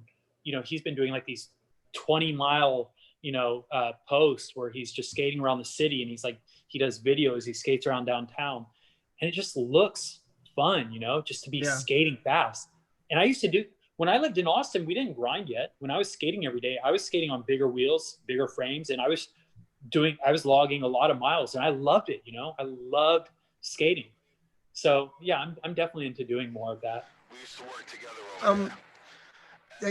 I gotta say, I'm a little. Did you hear that? What was that? What was that? we got hacked. What the fuck was that? I don't know. That freaked me out. It's the deep state. Deep state's trying to figure out the truth about rollerblading. I've never heard that before. That was crazy. That's Spitfire spying on us. Yeah. But no, I find it interesting that you got those from Josh. So like, you've kept a relationship, like in a friendship, with a lot of these people that you've gone back quite a ways with. I mean, if you stay in touch with Josh, right? And I think, like, I don't know. I see with John, Julio, like you guys like have this. You're in BFL, right? Friendship. BFL. Oh, thank you for reminding me. Yes. Happy birthday, Tori Treseder. It's Tori's birthday today. I wanted to send it. Yep. I want to send damn. a birthday shout. Yep. He's on the BFL. Birthday. Yeah, happy birthday, Tori. And I should mention, just so you know, he is a far better rollerblader than he is a fantasy football manager. He's really terrible in the league. I think he only had one win last year and not many more this year. So, but happy birthday to Tori. Yes. Yeah. Happy birthday, Tori. Yeah. Do you guys have another bet for this year's? Because I remember Dave Payne had a film and edit 1 year. Well, that is football league or fantasy football league. That is the rule. I mean, every year, whoever gets last place has to put up an edit. I put up one a few years ago. Yeah, Dave Payne had to do one. So if you get last place, you have to put up an edit. And then there's always side bets. In fact, speaking of Tori, I owe Dave Payne a fakie 540. And I've owed him that for a couple of years. I thought, oh, I've got that easy. But every time I go out to skate and I start like trying to warm it up, it's a lot harder than I thought it would be. And I just haven't been able to do it yet. Like I can't even get myself psyched up. I don't know what, it should not be that hard, dude. I don't know what the deal is, but I haven't done a fakie 540 for him yet. You guys send it on the big wheels, the fakie 5. Get the hang time. That might be it. Yeah, I just need a little extra boost. Yeah. That's all I need. Those little wheels are holding me back. Not yet, but I just want to let our live guests know that in 10-15 minutes, we're going to be opening it up for questions. As you guys know, we have with our super chats that come in, we give half to our guest, and our guest sends it to the charity of their choosing. Or they get to keep it, Arlo, who has left, has decided bad timing for him to leave. There you go. Water. Okay, I might have to fill too. But so you wanted to do it. I'm sorry, the Institute of. They want to talk about what you want to donate your super chats to.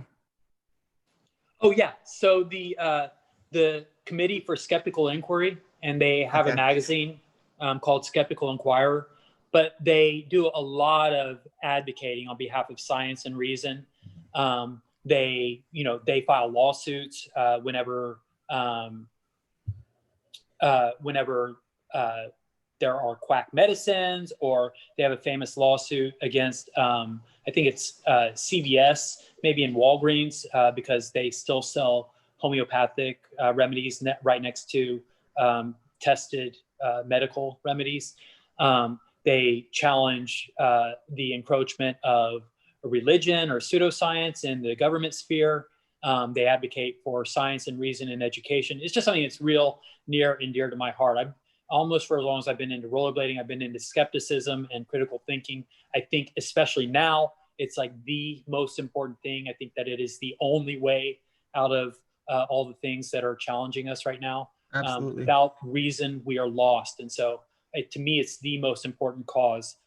So yeah, the Committee for Skeptical Inquiry is definitely where I'd like to send any funds. Cool. So yeah, anyone who's inclined to ask questions, we're going to be getting to those in a little bit. And if you are inclined to do super chat, that is where we get half of that super chat money is going to be going. And as always, in the middle of the thing, we have to do a little bit of our spiel. Please follow us on all of our platforms: Facebook, Instagram. Go to YouTube, subscribe, hit the notification bell. Go to iTunes, give us a 5-star rating, a review if you like. And if you feel inclined to, we also have a Patreon. It helps us when there's not COVID and a virus. We get to events. We go to powwow, we go to Winter Clash. We try to get. Shout out the Patreons this episode. Sorry, I didn't shout out the Patreons, the new Patreons this episode. Let me do that. Let me do that now real quick. Yeah, shout out the. So real quick, want to just shout out the Patreons, the new Patreons this month. Dennis the Menace, that's his name. Danny Delaney, Blair Edney, Ricky Pounder, and Dylan Pierpoint. Thank you so much for contributing to our Patreon page. Yeah, before we open it up, I mean, there's still, and I'm sure you got a few more things you want to talk about too. I'd also like to add, and if you'd like to have any comments, if you'd like to say that I ruined rollerblading, or that I got rollerblading kicked out of the X Games, or that I'm just a bad look for rollerblading, leave your comments below. We'd love to hear them. Do you get a lot of that? I feel like you're like one of the guys that's like a nothing but, like, do you get much hate? Well, you've never been on BMAG, or you were never on BMAG or Roller News back in the day. Sure. And people straight would blame you for that, for X Games. I definitely get my detractors. But yes, I think that when you put yourself out there, and especially someone like me, who I am obviously opinionated, I have strong opinions. And I also, I take a lot of risks. I do things that are, I try not to do things that are conventional. And I don't always nail it. I don't always get it right. Sure. And so there's plenty that I've done that is, that you could find fault with. And so I've had my share of critics and detractors over the years, for sure, and a lot of it deserved. So I'm open to it.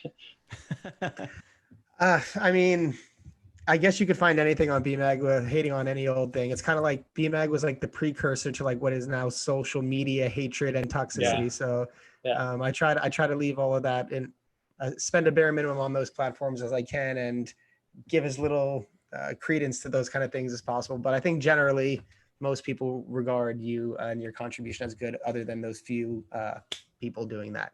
Yeah. So, people like when you at the Blading Cups last year, like for the, what was it called? The Legends contest, or what was it called? Like the old man contest. What are they calling it? I don't know. Oh, okay. Well, whatever that is, you came out when everyone was like warming up, and you got like a standing ovation from everybody as you like skated onto the skate course for the first time. Like, fucking people love you, man. Yeah, no, see, listen, I'm not complaining. I know, right. I know there are critics out there, but I also get a lot of love, and I feel it. Sure. And I'm really grateful and appreciative for the rollerblading community. So I have no complaints. And as I said, even the people that are critics, like I said, I've done a lot that deserves criticism also. I kind of respect their opinion. I can see where they're coming from. So yeah, I get it. One of our guests in the super chat, he gives a super chat and he says, "Tell us a Blade story about Petty that few know." And I'm sure you have a few, because even just the stories you were telling in the beginning of the USD video were pretty entertaining. And the skate park for the Hoedowns, he said, how did you acquire that?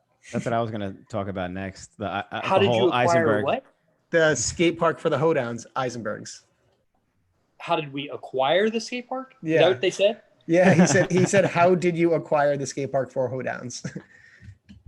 So before I moved to California, but after I discovered skating, and I was skating in Texas a lot for the first few years before I moved to California. And my grandfather, who was still alive at the time, obviously my whole family knew I was skating a lot, and this was my passion. And there were a few public skate parks, there were a few skate parks.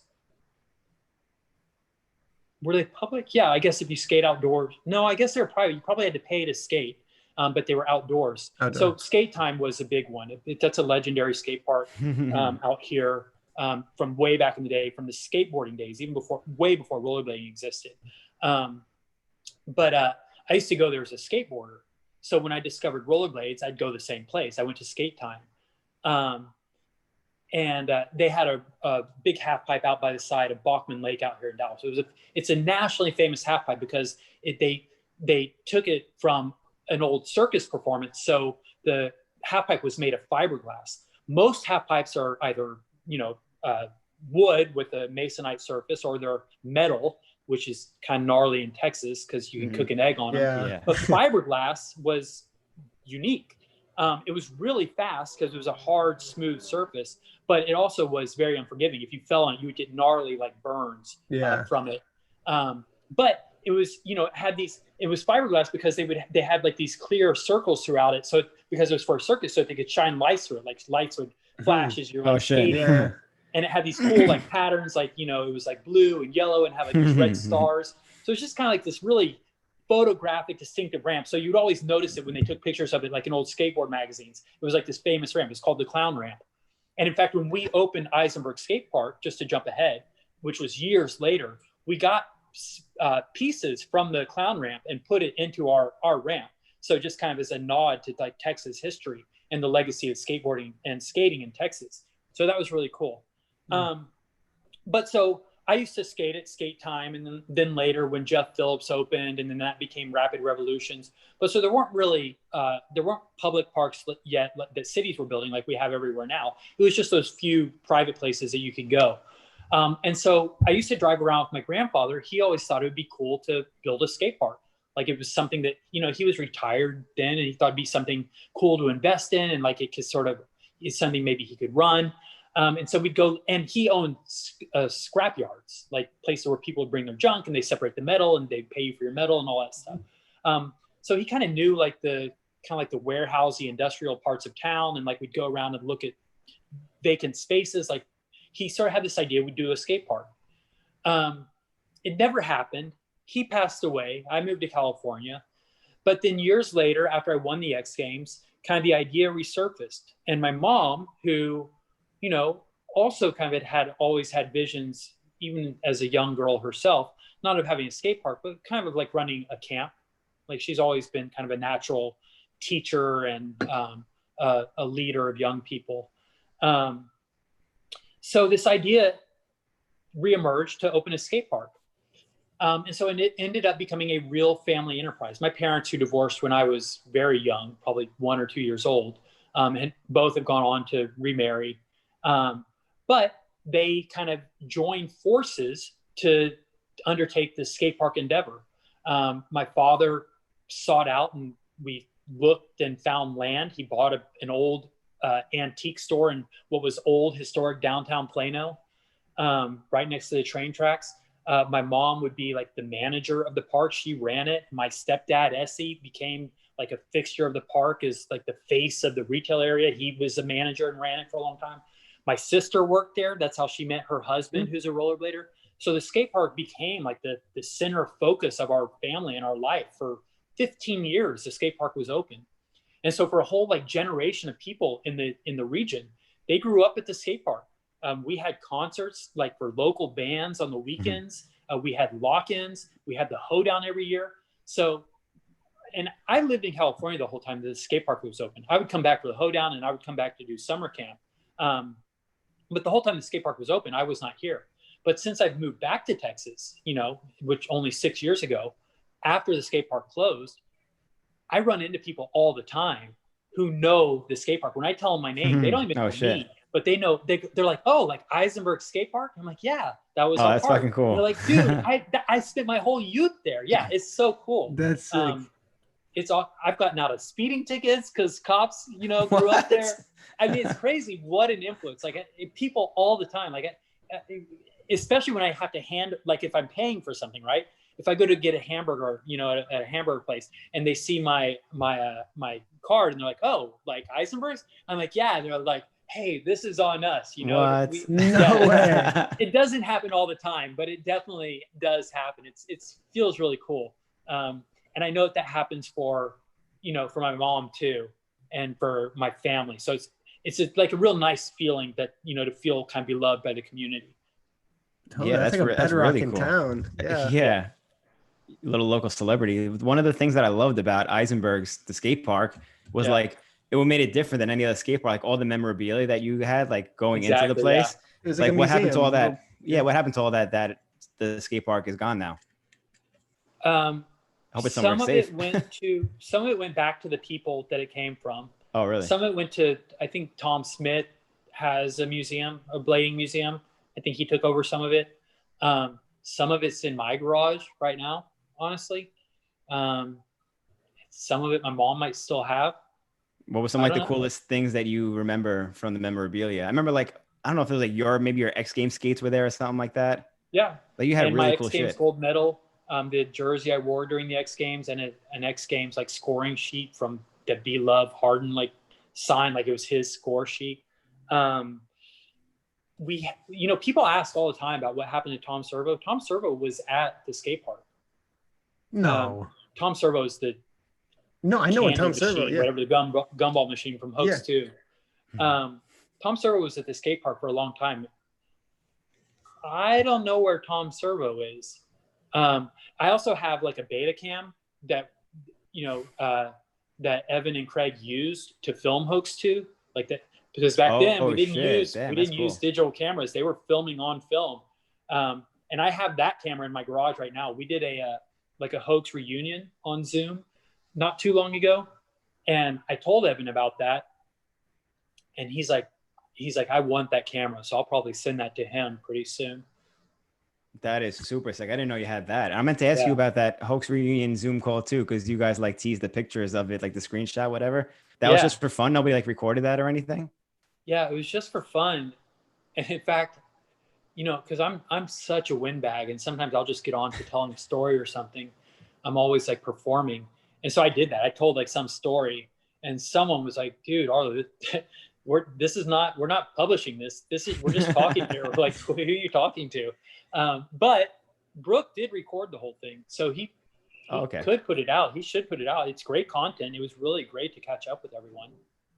That should definitely be online. I think that would get like, that would break records in the blading world on YouTube views, I think.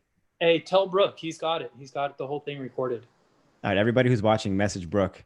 He's on Instagram. I think his Instagram, it's like Hunter for the Builder Yeah, people. Hunter for the Builder people. I spoke to him not too long ago. He's pretty accessible. Yeah. He's, man, but I didn't know Tom Servo was at the skate park for that long. I didn't know that. We got to locate Tom Servo. Yeah. And I think that's true. It's possible I'm just making that up. And I'm just picturing like we had other candy machines at the skate park, and I'm assuming those were Tom Servo. But I'm pretty sure. I believe. No. I'm pretty sure we had a broken Tom Servo in the skate park as memorabilia for ages. Yeah, I'm sticking with that. I'm believing. I want to believe that. Yeah, let's stick with that. Yeah, totally. And Tracy White has a museum also of skating memorabilia. He may have got some of this stuff as well. And like I still have like a box of the original NISS shirts, which are cool because they have a giant Taco Bell logo on the front, but on the back it's got each skater's name and their number. And so I've got a few of those, and I might send those to Tom or to Tracy. It'd be nice to find a nice home for them. And these guys that are kind of like hanging on and preserving the legacy and the memory of skating, it'd be nice to have it in their hands. Definitely. We need that stuff for a blade museum for sure. I thought you would have kept them like your garage or something like that, but putting them back to their original home is definitely a good idea too. I'm sure all those people are happy to even have that stuff back. Yeah. I've got I might have these busted ass shorts that B Love wore in Hoax 2. He probably wants those back. I think every once in a while he'll hit me up and be like, "Hey, do you have my stuff?" But yeah, I have some random things. Why do you have his shorts? Why his shorts out of all things? They were because we had some weird, like, people contributed stuff to the skate park. They gave us kind of mementos from their career. So we had like B-Love's famous like tube socks and his shorts. Like we basically had a whole Hoax 2 outfit, and we had like a thriller shirt or something. And so they were all like encased in like this, this clear plexiglass display. But now it's all been taken down, so I have the stuff. So yeah, that's why I have it. Wow, that's really cool. Chris Gonzalez says, what kind of impact do you think Santa Ana has had on rollerblading and you personally? The city has some old roots within rollerblading, in my opinion.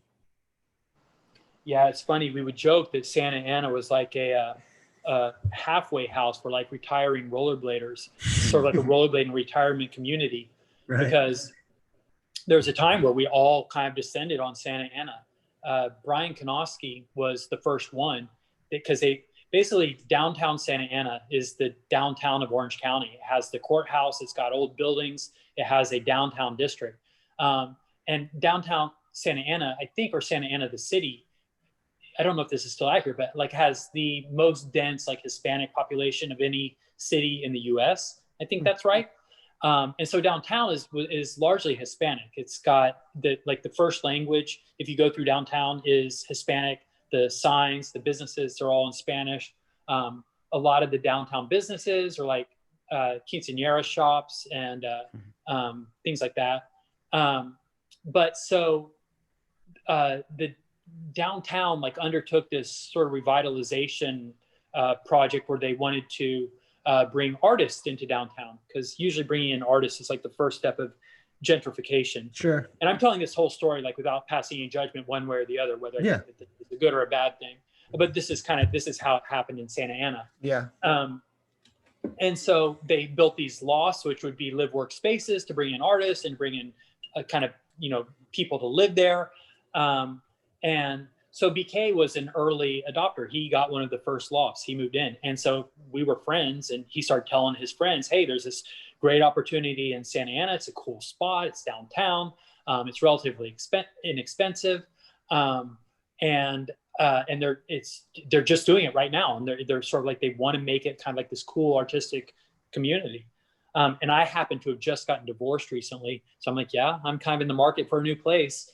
So I was living in Venice at the time, so it was kind of a big move for me to go all the way to Orange County. But I started looking into it, and I put a deposit. I got one of the lofts. It hadn't even been built yet. Jess Darenford got a loft down there. John Julio got a loft down there. Randy Spicer got a loft down there. I think Matt may have been living with Randy. So Matt Andrews. So all these rollerbladers now. Kevin Gillen was down there. Kevin Gillen. But he's staying with Randy at some point, I think, down there. Oh yeah, that might be right. Mm-hmm. Yeah. There's a whole nother crew of guys that I associate with Long Beach, like Kevin Gillen and JC Rowe and Richard and Matt Moya. So all these rollerbladers, who are getting on kind of later in their careers and their lives, and most of us, we'd all moved on kind of like to other careers. I actually was working with Randy at a different agency at the time, a creative agency. But it kept us all in touch, right? And we would go, there is a public park in Santa Ana, so we skate the park together. John, obviously, would go on to become kind of like the boss, the commissioner of rollerblading. And Jess was doing 50/50 and England out of his garage, out of his loft. I was doing Ghost out of my loft. I don't know if Randy was doing, I don't know if Second Regime was still a thing around then, or what was his skate company called? Deshi. Yeah, thanks, Deshi. But Randy is definitely doing his fishing company out of his loft his now. Downstairs is all fishing stuff. Exactly, I was there a few months ago. Yeah, that operation is pretty sick. and John, you know, we don't have to even talk about all the things he's doing now with them. So yeah, so now John, more than anything, is the reason Santa Ana, you could say, it's so influential in the world of rollerblading, because of John. Now we have the Blade Cup every year is in downtown Santa Ana. Downtown Santa Ana has become a good partner to rollerblading. They make the space. They work with John to get rollerblading and feature it downtown every year. They've been good working with him to have the space for the exhibitions that he has, to have the video premieres. I mean, Santa Ana has been a great friend to rollerblading. And yeah, good question. Because I don't know if that's ever sort of been explicitly acknowledged, the role that city plays in kind of like the history of rollerblading. And that's really sick that they, you know, it's such a big step to have like a city that's like one of the bigger cities. I mean, at least in that region, in that area in California, like hosting rollerblading, that's in an area that's been so big in skateboarding and like so big, like skateboarding locking down Southern California, just having Santa Ana like highlighting a blading event right in the center there downtown, right by like the market over there. It's pretty cool. Yeah, it is cool. And, you know, I don't want to get too deep into the politics of it, because this will be sort of me sort of venturing into areas where I'm actually not that educated, and there's a good chance I will kind of misrepresent things. But the opportunities that I've had to go back to Santa Ana and see how it's progressed and developed, it is really exciting to go there. The businesses that they brought in, like the way that what they've done kind of with the food courts and kind of the more boutique food offerings that they have, and the small boutique retailers that they have, it's really cool. It has a cool energy. And it feels nice because it feels like it is well integrated with the community there. It's like, it doesn't feel like they're two separate things. Like, oh, here's the affluent white people coming in and pushing out, the original people that were here, the original community. It feels like it's interwoven, where like Hispanic people are opening their own businesses in these spaces, and you're seeing this sort of cross hybridization where you get these cool like Hispanic influence spots, or Hispanic owned, but kind of like catering to kind of like a younger, hipper crowd. Sure. It feels like it has a really cool, like authentic energy. And so it's fun to go back there and see how it's happening. No, I like it there. Like anytime my girl and I are down there, we love to go to that market and just like getting some nice food and a nice little beer. It's like a little hip area. Yeah. But that actually, a bit of what you were talking about before leads into our next question right here from our friend Topher. I'm actually fascinated what you think on this too, in the hypothetical what would be world. With sites like Sports Illustrated and ESPN/X Games posting blading clips in recent months, how would you feel about the sport returning to a larger stage, parentheses X Games, that's hypothetically in this scenario? What was the first thing you said with side what sports? With sites like Sports Illustrated and ESPN X Games posting blading clips. Like I don't know if you know, but on like Sports Illustrated was posting some street skating clips, and Nitro Circus has put out a big thing of Happy. So it seems like ESPN and these bigger sites with like 1 million or more followers are starting to put out some random street blading clips. So yeah, it's interesting. What would you think about if it went to a larger stage or something like the X Games at this point? Yeah. So we've established that, that I came up kind of like with this DIY punk attitude, and I had a bad ending with the X Games. I was fired. That's been well documented. Rollerblading was dropped from the X Games, unceremoniously. I feel like there's a lot of bitter feelings left over from how that all went down. But all of that said, I think it would be the best thing in the world. I have no reservations or objections to rollerblading being welcomed back on a larger stage. I think that it would be the best thing in the world for rollerblading. I think that the people that skate now are too talented, work too hard, risk too much to not be getting paid. And the only way they can get paid is if people see what they're doing and they're on a larger stage. Rollerblading needs to be on the X Games. I think it's great that Nitro Circus has been such a good ally and friend to rollerblading. Put it on Sports Illustrated, put it on the latest Disney movie, wherever you want to put it. Mhm. I have no objections. Sell it out, you Yeah. know, let people know what they're doing and let these skaters get paid because they deserve it. Feel that. That's how I feel about it.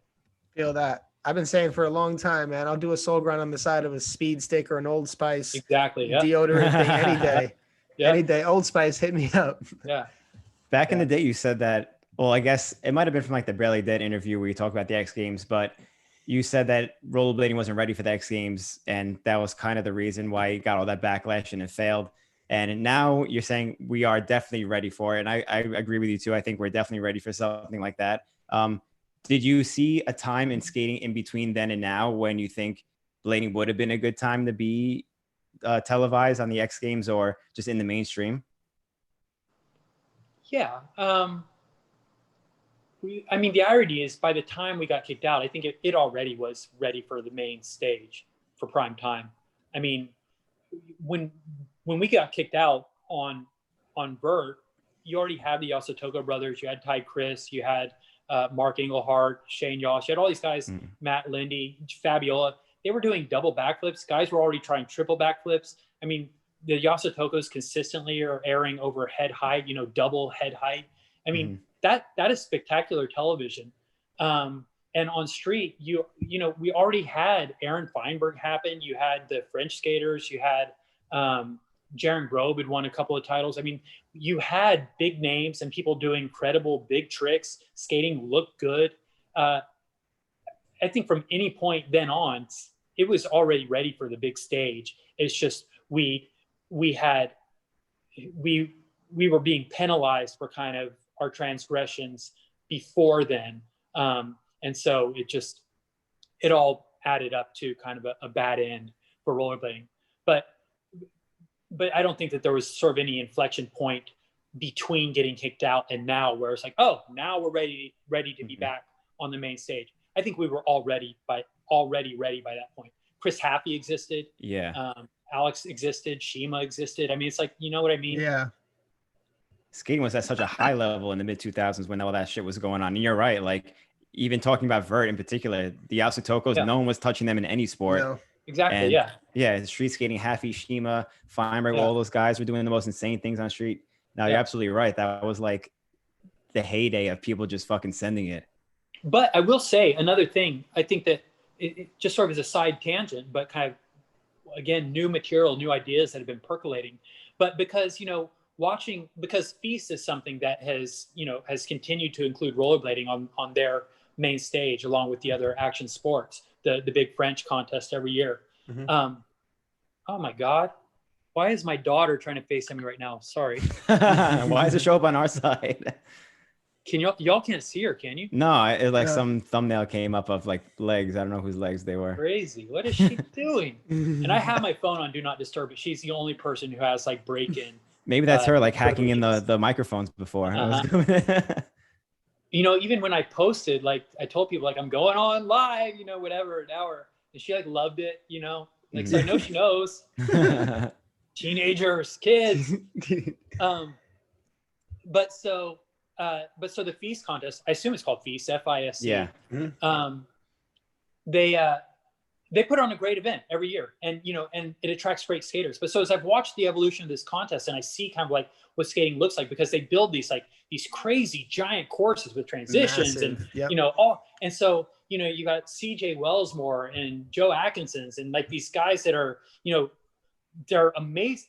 It's this amazing hybrid, you know, skill set where they're flipping and doing these amazing spins and giant transfers, and they're also spinning up to giant walls and doing like these incredible grinds, and like it's like the total package. And you know, we got a hint of it with like Aaron Feinberg and Stefan Alfano and these guys in the early days in the competition skating, but these skaters now have really taken it to the next level. And I feel like my DIY attitude kind of held it back in the beginning because we sort of frowned on flips. Like we were like, you know, we're raw and gritty and street. Don't focus on the transitions, focus on the grinds, you know, and flipping is not real street skating. But now it's like, you see and again, it's kind of like this Woodward influence, which I was reluctant to embrace in the early days, but you know, BMX street courses and what scooters do with the guys on scooters, it's all so impressive. and gnarly. And it's a lot of transition with, you know, technical elements.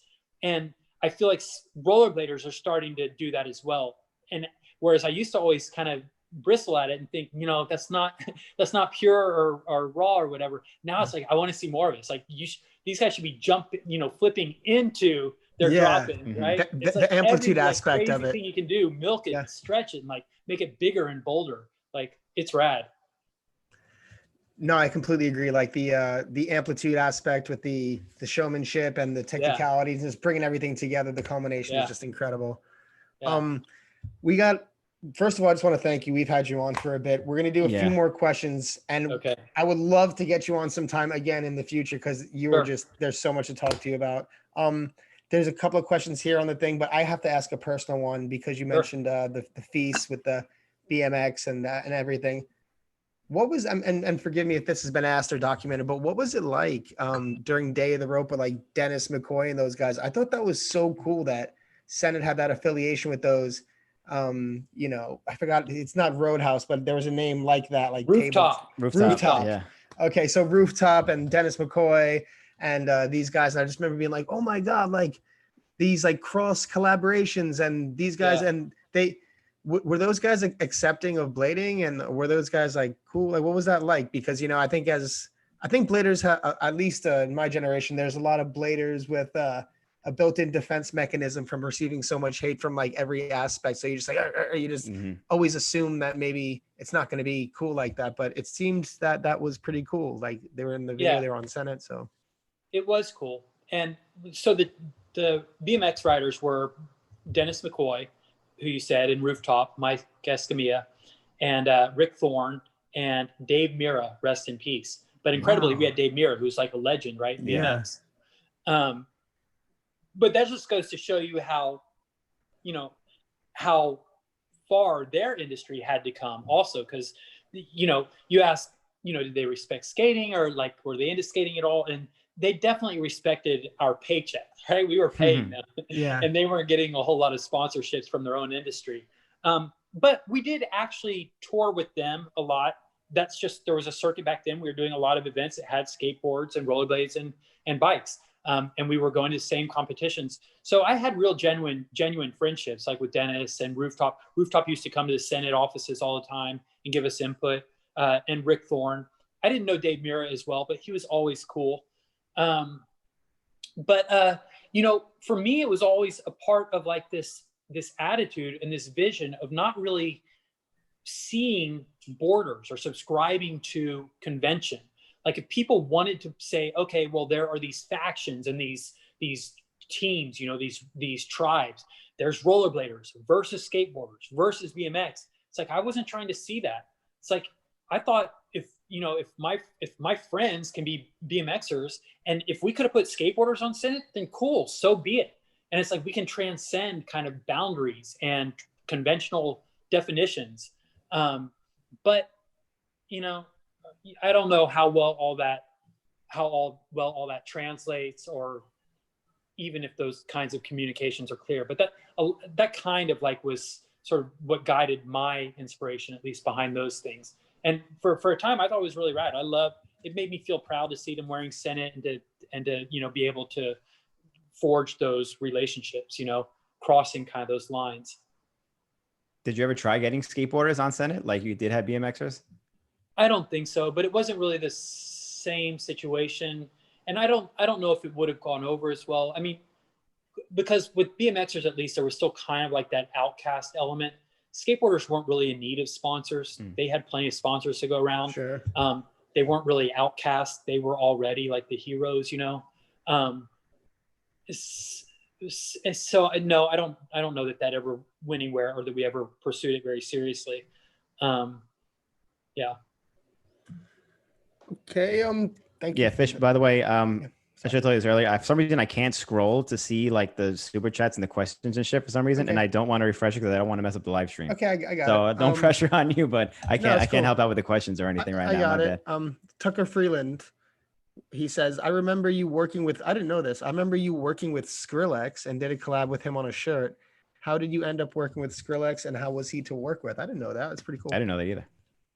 Yeah, that's a crazy sort of little sidebar. Yeah, most people don't know that, I guess. So in Orange County, when I was doing Ghost, I got hooked up with this guy, Dan Senna, who he did a weekly event at a club in Orange County called the Detroit Bar. He was a DJ and he produced music. And his weekly event was called Busy Work. And through a mutual friend of ours, a guy named Guillermo, who worked with me at Ghost, who I used to work with Paul Frank, we call him Gmo. Gmo hooked me up with Dan Senna. Because I'm giving you guys too much information, but Gmo also used to DJ at Busy Work. So I started sponsoring Busy Work with Ghost. And so every week I would go out, to Detroit Bar. I'd hang up my Ghost banners. I'd set up a table with Ghost merch. And it's like really cool. Like we'd brand it like this event with Ghost. And I would do the flyers every week for the new Busy Work event. And sometimes they would have guest DJs. And so I got, DJ Mom Jeans was Danny Masterson from that 70s show. So I did I did a show with him. Steve Aoki, I did a flyer with him. Kid Sister, I don't know if y'all know Kid Sister, but I did a flyer for her, and for her brother is Josh Young, who also is a rollerblader, but he's also a pretty big DJ. Now his name is Yeah Me Too. I forget what his name used to be, but he was in I think he was in Chromeo. But anyway, so I was making all these connections through doing this show with this weekly event with Busy Work and through the Ghost brand sponsorship. And so one of the emerging DJs who Dan Senna hooked me up with to do flyers for shows was Skrillex. And his name actually was Sonny Moore. He used to be what's it called? Hardcore, not hardcore. What do you call that kind of music? Was it hardcore? Like so screamo, emo. Yeah, kind of like that. Yeah. Like that.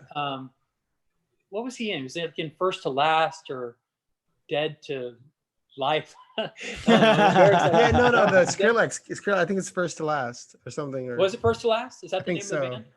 So yeah.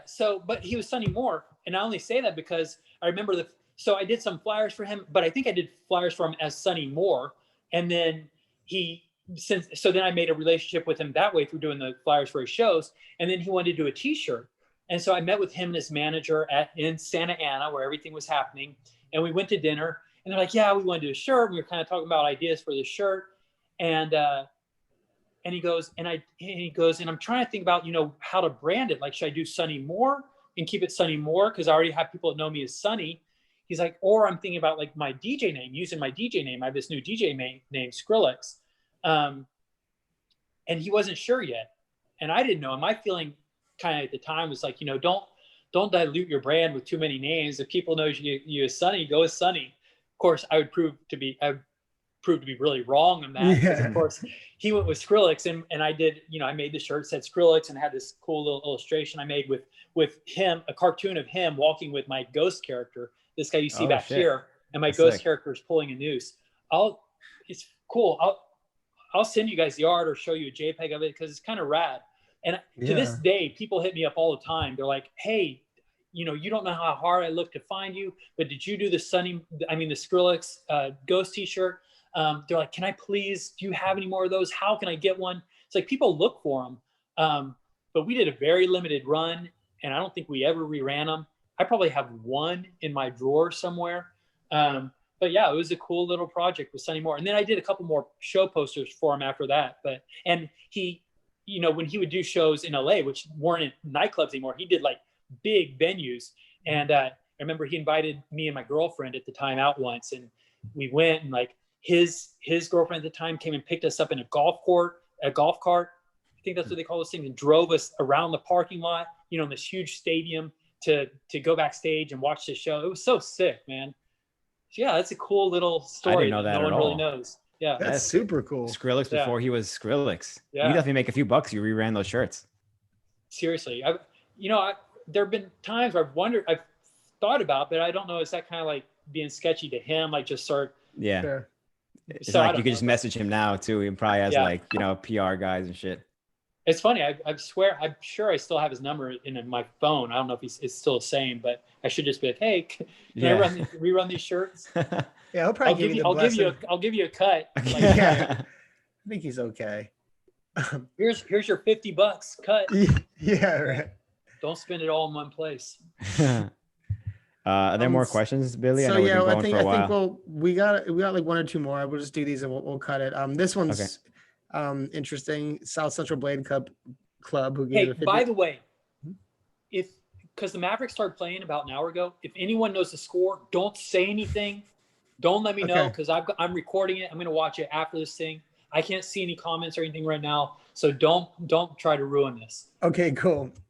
We'll get you out of here in a second. Hey, it's recording. I'm in no hurry. Cool. Well, thank South you. Central Blade Club says, I miss the Ghost brand stuff. Can I please get a shirt to be framed? Do you have anything left? Is it all gone? I mean, most of what I have is like my own personal collection. Most of my personal collection is all tore up. Mm-hmm. That's a good question. Because I feel like I do have some stash of some stuff somewhere. I don't know. And I'm trying to think. I wonder if like Roller Warehouse still has any old inventory. Like you could check places like that, or Heat Skate or something. Yeah, I bet Heat Skate would have it. They might have some quadruple XLs left. Exactly. Yeah. So you could check, and every once in a while, like every once in a while, I'll do a collab with someone. Like with Intuition, we did the Arvanites T-shirt like just a year ago, which was basically a new Ghost graphic. Had it's like a Mexican ghost wearing a sombrero and like a big mustache. So there's kind of like ghost stuff out there. You could get those from Intuition. Even though, Matt, if you're watching this, I did an update to that graphic because it's always bothered me. I did something kind of wrong with the lettering, and so I fixed it. I need to send him new art if he ever reruns it. So mental note, contact Matt, send him new updated art. Maybe that'll motivate him to rerun some ghost stuff then. Yeah, and that's true. We could always, that's an option. We could just rerun some new ghost stuff. Like maybe I could do it with Matt or something. Have like a special limited edition run and let people get those. Yeah, it's like in the industry, there's not that many clothing brands anymore. Yeah. And it's funny because it used to be all there was in the industry. Yeah, I know. But we could use some more of that. So if you ever did run something like that, it'd be cool for, people to buy. Yeah, it's like I'm not that interested in starting a brand right now. It's just it takes so much work to do it all. Yeah. But if I did a collab with Matt, let him handle all the production, and then he could worry about selling them and stuff like that. And then I just sit on the couch and collect a paycheck. Sure, that could work. Or maybe do a new graphic. Yeah, you can do that with us too if you want. We have an online store as well. So you guys can make it happen. Yeah, so I'm taking offers. Send me your best offer. Cool. We'll get some kind of ghost collab going on. That'd be sick to do a Jump Street Ghost collab. That'd be fucking dope. My thing started scrolling, by the way, Fish. So I saw like we were at but now that I can see this, Ron Hunter. Ron Hunter, yeah. Is that the real Ron Hunter? I wonder if that's the real Ron Hunter. Ron Hunter? But he mentioned something great. He said, my favorite ad, Brian Bell doesn't skate for Senate. I'm not sure how much you spoke about this before in the past, but never spoke about this. Okay, this is perfect then, because that's like such a recognizable ad from the 90s, which was... Oh, I love that ad. Yeah, that ad was probably a great ad. That was kind of one of the things that hooked me when I was a kid. When I saw that, I thought that was the coolest ad ever. Yeah, that was really good. I mean, I'll pat my back on that one. That was really, I like that one a lot. That's good. Explain it first for people who don't know about it, I guess. So with Senate, we obviously we ran ads in the skate magazines, but so Brian Bell was a great skater at the time. He was sort of like for Brian Bell, I always associate Brian Bell with like, he was the quintessential kind of like, street skater of the time with the big jeans, the big chain wallet. But he was doing the gnarly like transfers on kink rails, jumping from one rail to another rail. I mean, like I always think of Brian kind of like is that really pushing the limits on street skating, and doing gnarly tricks on gnarly rails. And he came out of the San Diego scene, right? So there were a lot of like kind of cool skaters that came up with him at the same time, Ernie and Lurch and all those guys. But so Brian was getting a lot of attention. I thought he was a really like noticeable and influential skater at the time. and he might have been skating for Hyper or Meets or something kind of lame. And so this might have come up. This is kind of sketchy, but this might have come up because, like, you know, a lot of my friends were photographers, and BK, you know, was a partner in Senate. And so it may have been that we had access to these photographs, like that they were shooting, not necessarily of Senate skaters, but like BK and Jess would go out and shoot for Daily Bread or the magazines at the time. And so maybe there was this great shot of Brian Bell, but we, you know, and maybe we didn't have great shots of our own skaters. I thought, this is the shot I want to use, right? I want to put this in the magazine. And there was a time where I was editor of Daily Bread and I was running Senate. So I kind of wore both hats, but I'm thinking like partially in terms of like great content for the magazine. Like I want every page to be a banger and to look rad. So even if the companies are contributing kind of like to the editorial content just by having great skating, that's a plus. But so Brian didn't skate for Senate. And so we came up with this idea of like, let's just use Brian anyway, even though he's not one of our skaters. And then I came up with this great line that was, Brian Bell doesn't skate for Senate, but he's good enough to. And so it's like kind of like it struck the perfect balance, right, between kind of like this really arrogant, like FU attitude, but it also was kind of like acknowledging like this badass skater out there, tipping the cap. It was just everything about it was like I just thought there was something really like it caught the perfect wave. You know, that one we got barreled in the tube with that one. I thought it struck the right chord. It was cool, and it was like real, and it was kind of like, you know, it was a company breaking company, like the unwritten rules of being a company, right? We were using someone else's skaters. We were calling it out. It's like that was one of the neat things when I say Senate for me was like kind of like performance art. It was like always breaking that fourth wall, like always breaking the conventions of what it means to be a company or to do things by the rules. And that still has been broken. I don't think I never seen anything like that since then. And that was fucking 25 whatever years ago. Yeah. Was there any backlash from his sponsor from that? Like Hyper or whatever? I don't know. And the truth is, if he was sponsored by Hyper owned Senate. So what? Oh. Right? I mean, how much backlash are they really going to give us? Yeah, that's true. That's true. Okay. We've had you on for 2 hours. It's been incredible. I want to have you on again. And when I do, when we is that a world record? I think we've done. You're up there. I think it might be close. Yeah. But I think next time we have you on, I have to definitely make sure my lighting is much better. Definitely have to do that. Definitely. Yeah. I run home from work and like try to set these up really fast to do these. There is one thing that I wanted to ask. We are trying to break a record. I don't know if you are. I know you got a game to watch. I'm only in it for the records. Okay, we're in it for the records. Yeah. All right. So Austin, you do yours and then I'll do mine. Okay, perfect. And then we'll end it like that. Perfect. So I know you spoke about shit a million times before in other interviews and podcasts and stuff, but I wanted to ask you about Senate wrenches, because as far as I know, as we learned before, we're not the most OG people, but as far as I know, that was like the first iteration of grind plates. Yeah. And I want to know I don't know if Senate was the first to make the wrenches or someone else did first, and Senate was the first, like maybe manufacture them. But I don't know if you had any insight to like the start of where the wrenches came from and how that kind of transformed into the grind plate. Yeah, I mean, I'm pretty sure we were the first ones. The Senate wrenches were our first product, even before we had wheels. I didn't know that. Yeah, we started making those out of BK's garage. BK started making them, I think, with his dad. His dad like had a machine shop or something. They were just carving them up in their garage, and we were putting them basically in sandwich bags and folding over a piece of paper and stapling it. And we like Xeroxed the headers with some hand-drawn art that I made, you know, on a copier. That was Senate wrenches, and we were selling those. And they were actual wrenches, though. No. Or what? No, I don't think so. The name wrenches comes from the first grind plates. Some of the first grind plates we were using. Old rollerblades used to come with brakes, obviously, when you bought Lightning skates, and they would come with tools to remove the wheels, so you could rotate the wheels and so you could take off the brakes. And the tool that they came with was a wrench, a little hex wrench to, you know, and it was right.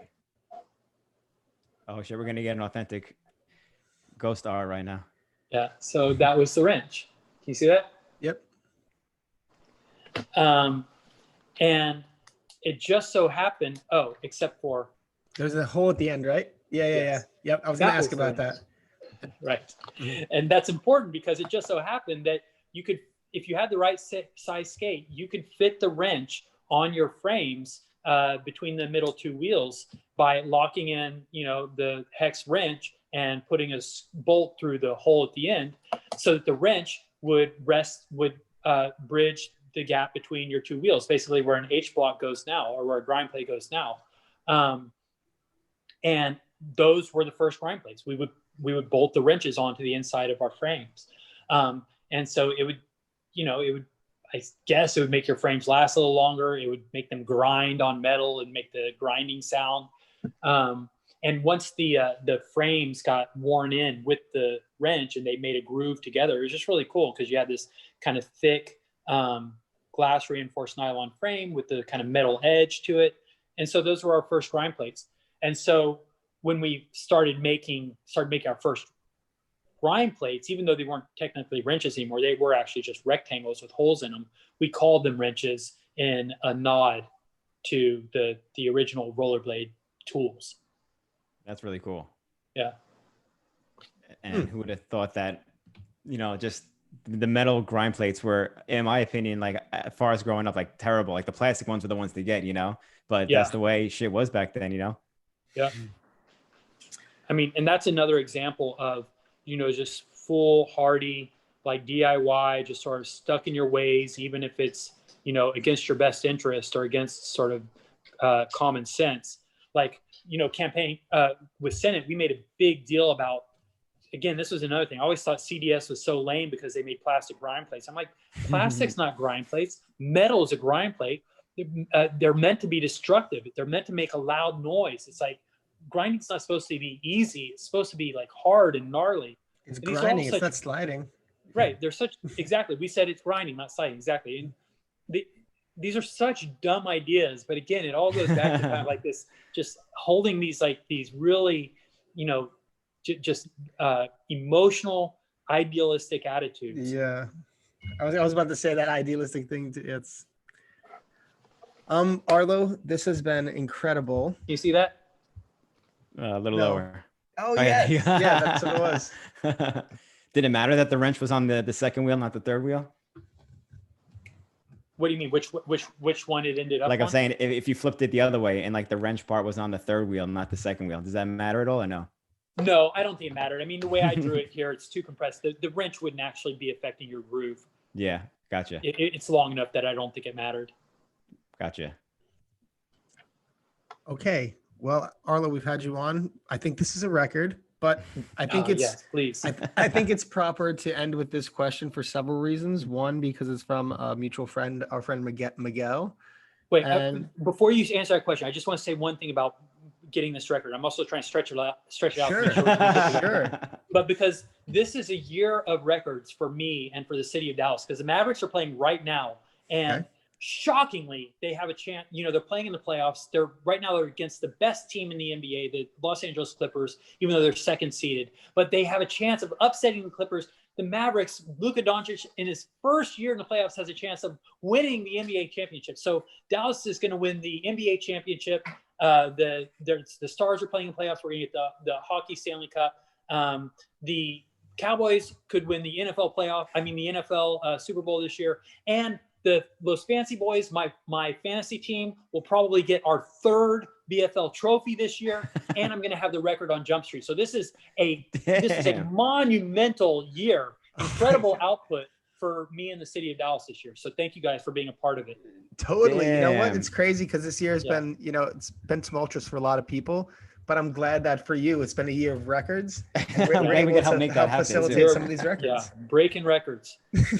No one has ever had 3 BFL trophies before. Do you guys have actual trophies? We have a trophy that travels around every year. Oh, really? Right now, that's Drew even better. Has it. But John got this trophy at a trophy shop. It's like a couch potato guy sitting on a couch watching TV. But I sculpted some little rollerblades on his feet. So now he's a rollerblader watching TV. It's cool. So it's a BFL trophy. That's pretty cool. Yeah. You said Drew has it now? Drew has it now. Oh, no. Dave Payne has it now, but he has to transfer it. He has to transfer it to Drew. Oh, cool. I think you're getting called one more time. Okay. This is the last question. That's my low battery. Okay. So we got to wrap this up then. Now we're on the clock. Okay. So Miguel, who's a mutual friend of ours, and I think it's good to kind of end. I love Miguel. On like a bit of a generic question as well, even though not to disparage Miguel's question, because I think it's an important one too. But his question: what is your opinion on the current state of rollerblading in 2020? I'm on the fence about answering this because Miguel asked the exact same question on I think it was on the One podcast. Because it was a really good question, because Davey Blair had just asked a terrible question. And then Miguel followed it up with a really good question, which was that one. And it was a good send-off. But so let me think. Can I say it in a new way? Ask me the question again. What is your opinion on rollerblading today in 2020? I mean, the state of honestly, we kind of talked about, because we talked about feasts a little bit. Obviously, I love rollerblading now. And there's a lot of things that I love about it. I love just within kind of the realm of stunt skating. I love how multifaceted it has become. Like we talked about, like there don't have to be clear distinctions between what kind of skater you are. It used to be a big deal if Aaron Feinberg or Stefan Alfano was a transition skater and they weren't real street skaters. Those things are kind of out the window. I mean, skaters are skaters and they're awesome. But even on a broader scale, skaters are skaters, even if they're not stunt skating. If they have big wheels and they're going fast through the city and they're jumping over a planter, I mean, it's like the distinctions are not that important anymore. It's kind of like fun, with wheels on your feet. And I always like, in acknowledging that, I like to sort of acknowledge mushroom blading. I always think that they kind of have been big advocates for kind of the move toward just like being creative with wheels on your feet and having a good time. And like, don't be so judgmental. Don't let yourself be pigeonholed. Don't be so beholden to stratification and to labels and to being, to be doing the right thing on skates. It's like, whatever you're doing is cool. Have fun doing it. And this kind of almost goes back to our original conversation. It's like, don't become the jock. Don't become too like committed to clique mentality and like judging other people for what they're doing or for how they have fun. So I have no problem with skating. I love it. I love every aspect of it. I love all the different iterations of it. I love all the different ways people are creative with skates on their feet. So yeah, I'm a big fan. Awesome. So thanks, Miguel. Thank you, Miguel. Arlo, it's been a pleasure. It's been an honor. From getting to know you as a person, skating your events, growing up watching you skating, and now having you on the podcast, get to talk to you. It's been an honor. So thank you. It's been awesome. Thank you so much. And I appreciate that. And let me just say one last thing, because I will never let this podcast end. But I mentioned don't let it end.